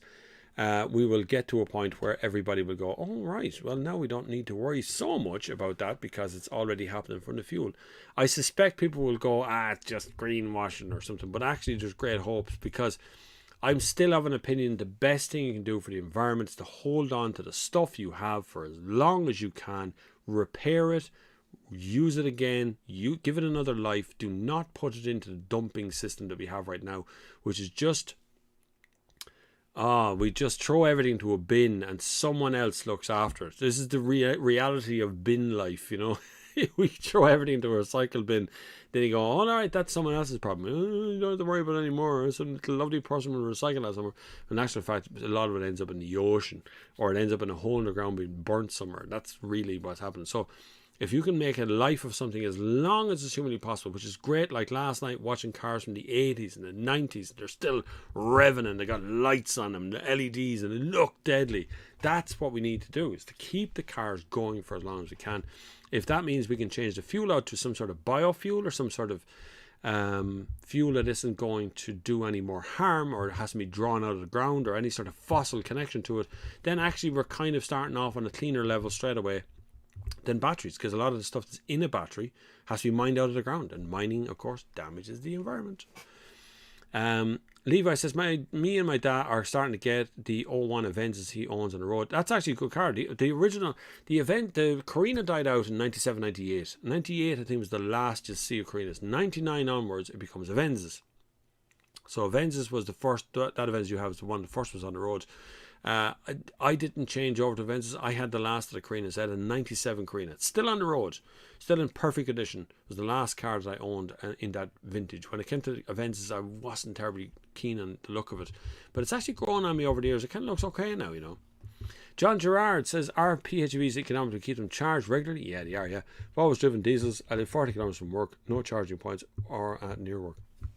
Now, the problem is, John, you're on the limit of the one-way journey on electricity. So it will go to your job on electric, but it'll be coming home on petrol. So that there's the, if you can't charge at the other end, you're in trouble with a PHEV. Now, whether you can make that work for you or not, I'm not too sure. If you're going from diesel to a PHEV and you're not using the electric bit of the PHEV, you're going to struggle a bit, because it's going to be on the petrol engine on the way back. And petrol is more expensive than diesel, so you end up spending a little bit more on it. You could investigate a BEV, a proper battery electric vehicle. Many of them out there, ones that are even second hand, that are starting to look pretty plumb now as well. Renault Zoe is a pretty good one. Some of the Leafs, although I struggle a bit with Leaf, it's 40 kilowatt hour, so it's a little bit low range wise. When you go back to this, you can get a higher range one, but the lower range one can be a problem. But it would certainly do 80 kilometers a day. That wouldn't be a problem for a Leaf even. But you could go for the Zoes or up around there. They'll be able to do that kind of mileage, but they're a little bit more expensive. It's a balancing act trying to find out how to save money for you. Connor Crowley, afternoon Bob. Just wondering, have you heard anything about or seen a new VW Taigo?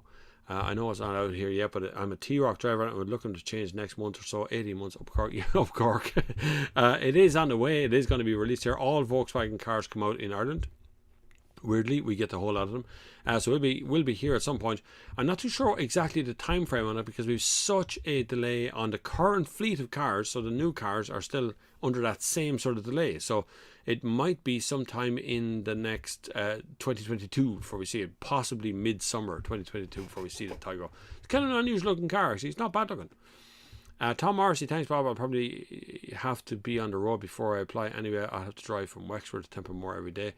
Yeah, that's true. It's no harm. Like, this country is disastrously set up for public infrastructure. Just going outside Dublin, outside a city environment, Ireland falls asunder for public transport. We ripped up most of the train tracks, but also the buses only go once in a while sometimes. They can be quite undependable. And when they go everywhere. Like there's a green bus leaves here, Portlaoise, goes to Dublin.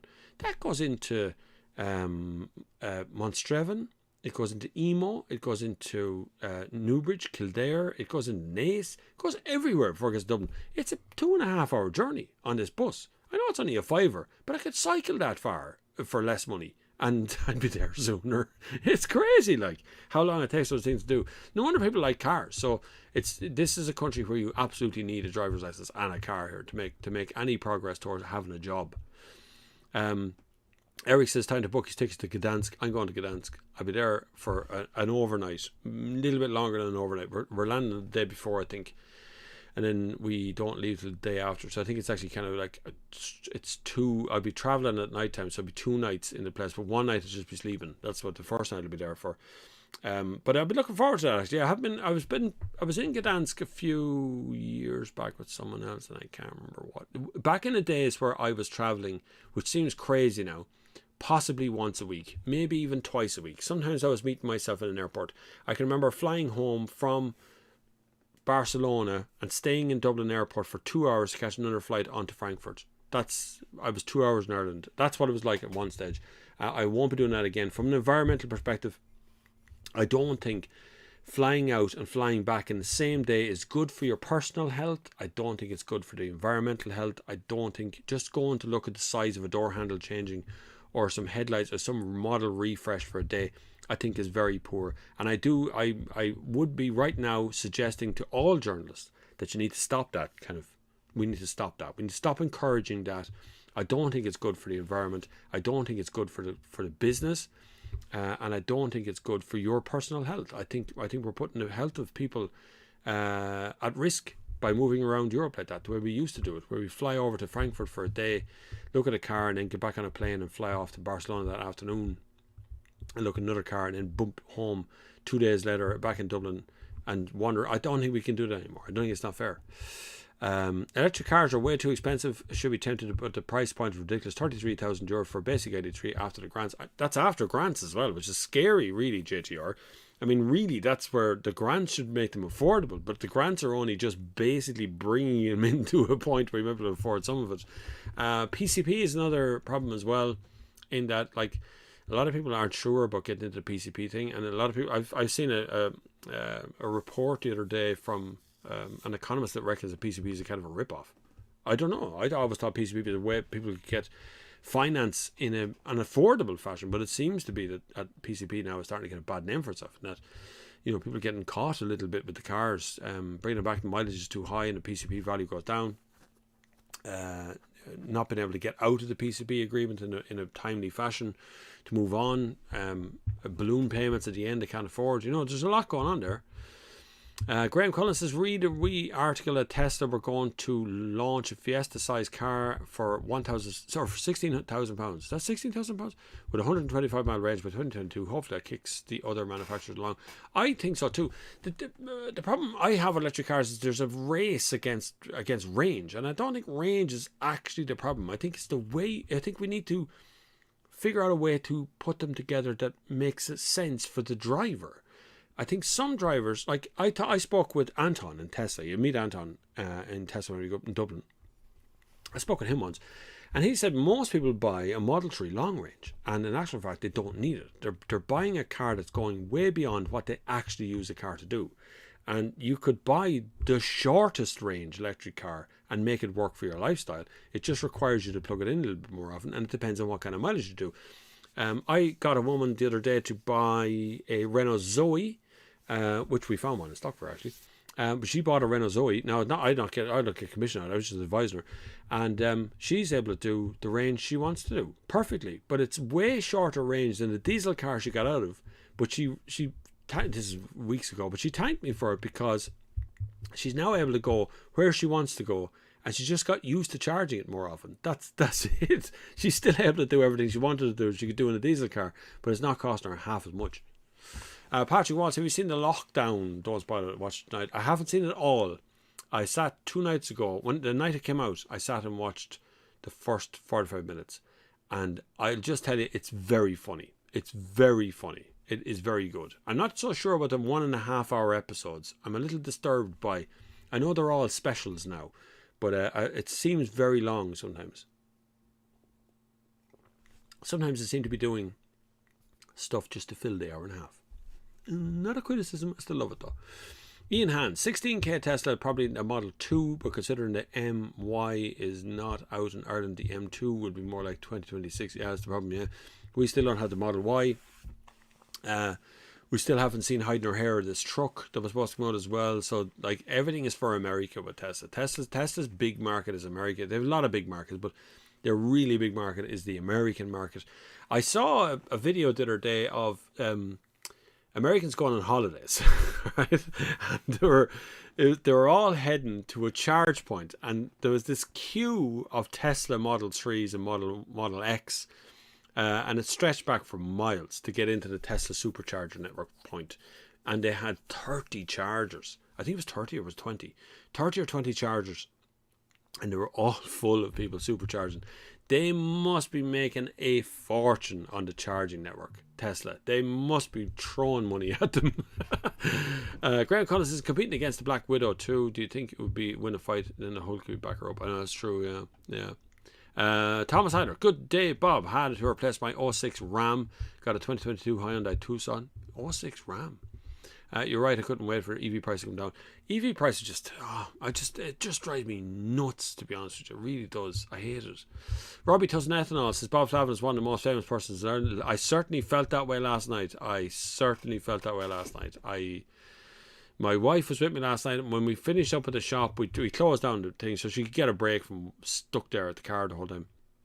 I wanted to wander down, and we made it like 3 feet at a time. We're moving forward in 3 feet without stopping for another picture, and 3 feet and 3 feet. Then it's signed things and autographs, and it's weird when a whole audience that you're used to talking to suddenly appears in the one place and they're physically there with you. It's easy to think you're just talking into a phone when you're making TikToks and videos, and so like it's just a camera. It's just a camera you're talking to. It's okay. But when you actually meet the people behind the camera that watch your stuff, because the number that ticks up on the screen says today there's 1,500 people that are watching this today. That number ticks away. That's 1,500 people who came in and went out. We got an answer to the question and disappeared. It's often very difficult to kind of quantify that people really are there. And last night just rammed it home. Like walking along, standing in the crowd, people go, "Hi Bob, hi, what is this Bob? There he is, there." It's weird to feel that, but it's great fun. People are just so nice. I have such a positive experience. Paul S. Hi Bob, you've seen a new facelift of the Kia Ceed, looking very sporting. Yes, Ceeds have always been pretty good. Good, reliable cars in fairness. I like what Kia does, particularly Kia Ireland. What they do is they bring out these kind of 3 levels. So they have like an entry point, a mid-spec, and then a top-spec one.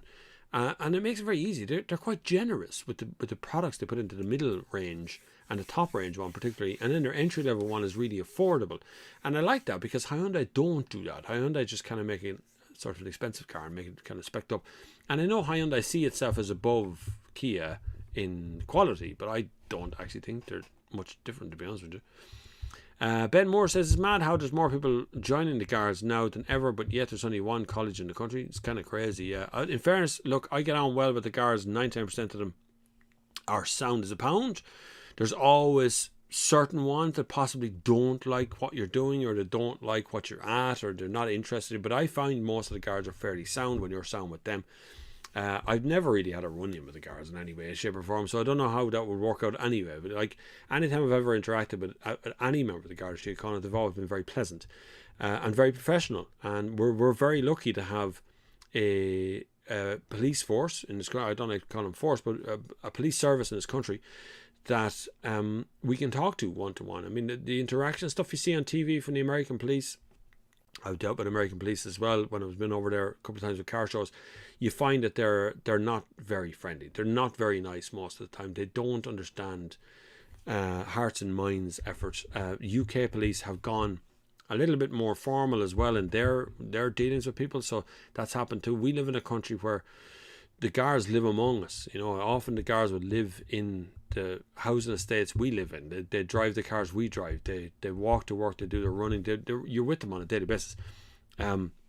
They're not all brilliant. They're not all fun. I'm not defending every single one of them, but for the vast majority, I find them all pretty cool. And a lot of them are trying to get on and just do their job. And it's a tough job. I've talked to guards about leaving a scene of a collision where a child has been killed in a car with no seatbelt on it. And 10 minutes later, he's giving you a speeding ticket. You know what I mean? It's like, it must be a mind melt when that sort of stuff happens. Connor Crowley, Ford have a mild hybrid badge on a few of their models. Is that car with just auto start stopping it like most modern cars these days? But don't go shouting about it. This is the problem. What is a mild hybrid? Anything. A car that has start stop that keeps the engine, not engine running, but keeps the electrics running can be called a mild hybrid. Up to a car that assists the system to make it drive faster or has a small motor in summer. That's all mild hybrid. I thought mild hybrid is a dead end. I think it needs to die. I think you'd be far better off putting in a small petrol engine to do its own job, much lighter. Extra batteries in the car is more weight. You're just carrying around more stuff. You're just doing harm to the car, you know. Will Corolla Cross come to Ireland? I don't think so, you know that. I don't think so. I don't know whether Toyota will bring that or not. Toyota's always in the top 3 of sales in Ireland. So they kind of know what they're doing. I don't think they're going to bring that Cross one. They might. They had the Corolla for a while. They had another version of it there with kind of cladding on the side of it, but not really the proper Cross one. You need another trip to Texas. One can dream. I'd love to head over to Texas again. Texas was one of my... And I love Texas people as well. I had such a lovely time with those people in Texas. I met ordinary people. We got to drive out. Myself and Michael Sheridan went to a Wendy's and had a burger. We went to a Walmart. We had a wander around. We met people. They were lovely, lovely people. Just like we are, on a little bit louder. That's the only thing. But I had a lovely time over Texas. I'd love to go back. Yeah, Texas is lovely. Dallas was lovely. Washington DC was really nice. We went to New York as well. We did Detroit one time too. So we've done a lot of stuff, a lot of travel stuff. It's been good fun. Patrick Wallace says, I missed the Grand Tour Top Gear studio episodes with car reviews and a few jokes. I miss, you know what I've watched? I've watched some old episodes of Top Gear, even like when Jason Daw was in it, but after that as well. And there was points where it was a bit boring, and there was other points where it was just really good, and it just nailed it. And when they nailed it in a way that the new Top Gear just never has. Just never quite nailed it down. And now, of course, the market has changed. Top Gear is not the only place to get car reviews anymore. Now, of course, YouTube is a massive force of car reviews, as is most of the other outlets. I mean, we're talking about, I read an article the other day, a guy doing 1 minute car reviews on TikTok. It's not me, but that's there's lads doing it out there right now. It's happening right now, so it's going on. Well done on the turnout. Judge 14 last night looked amazing. It was amazing, absolutely amazing, really well behaved. Such a good crowd, such a cool bunch of people turned up last night. It's hard to keep a lid on it. You have to keep control of their attitude towards things, but that's the best we could do.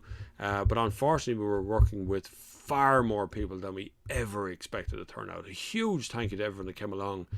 But we were in an impossible situation that we thought we had a certain figure coming because we'd sold tickets. We had the 300 tickets done, so we knew that those people could get parking. And it was all brilliant until just way more people came than we thought was going to come. And they came much earlier than we thought they would either.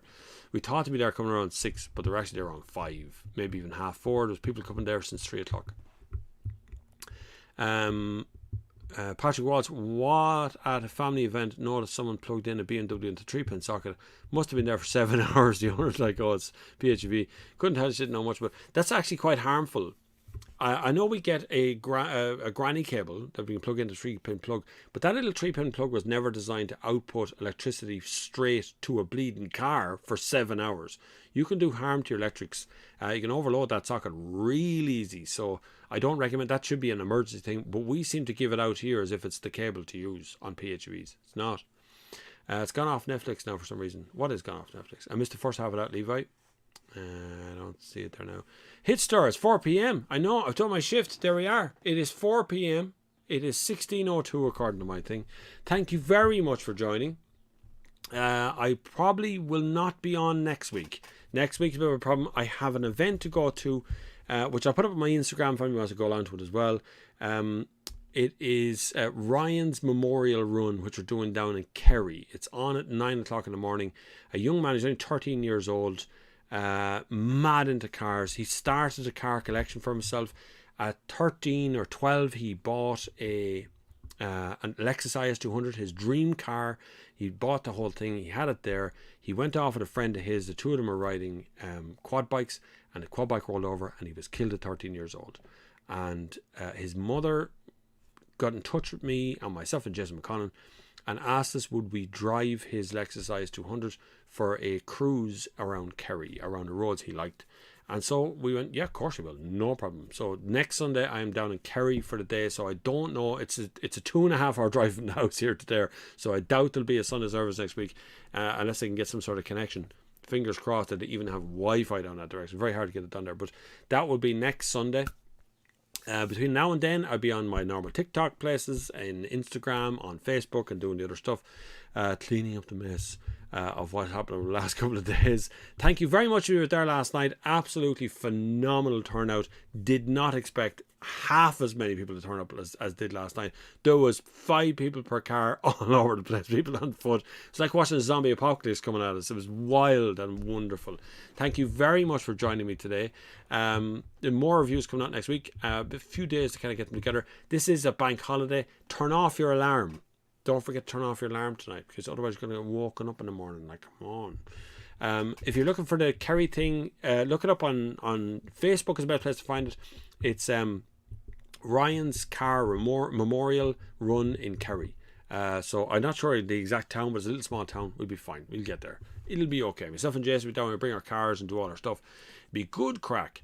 Anyway, look after yourselves for the rest of the week. Enjoy your bank holiday weekend. I'm going to have a little watch of Lockdown from the Grand Tour team on Prime, and enjoy the rest of your day. Make sure you turn off your alarm. Okay, see you tomorrow.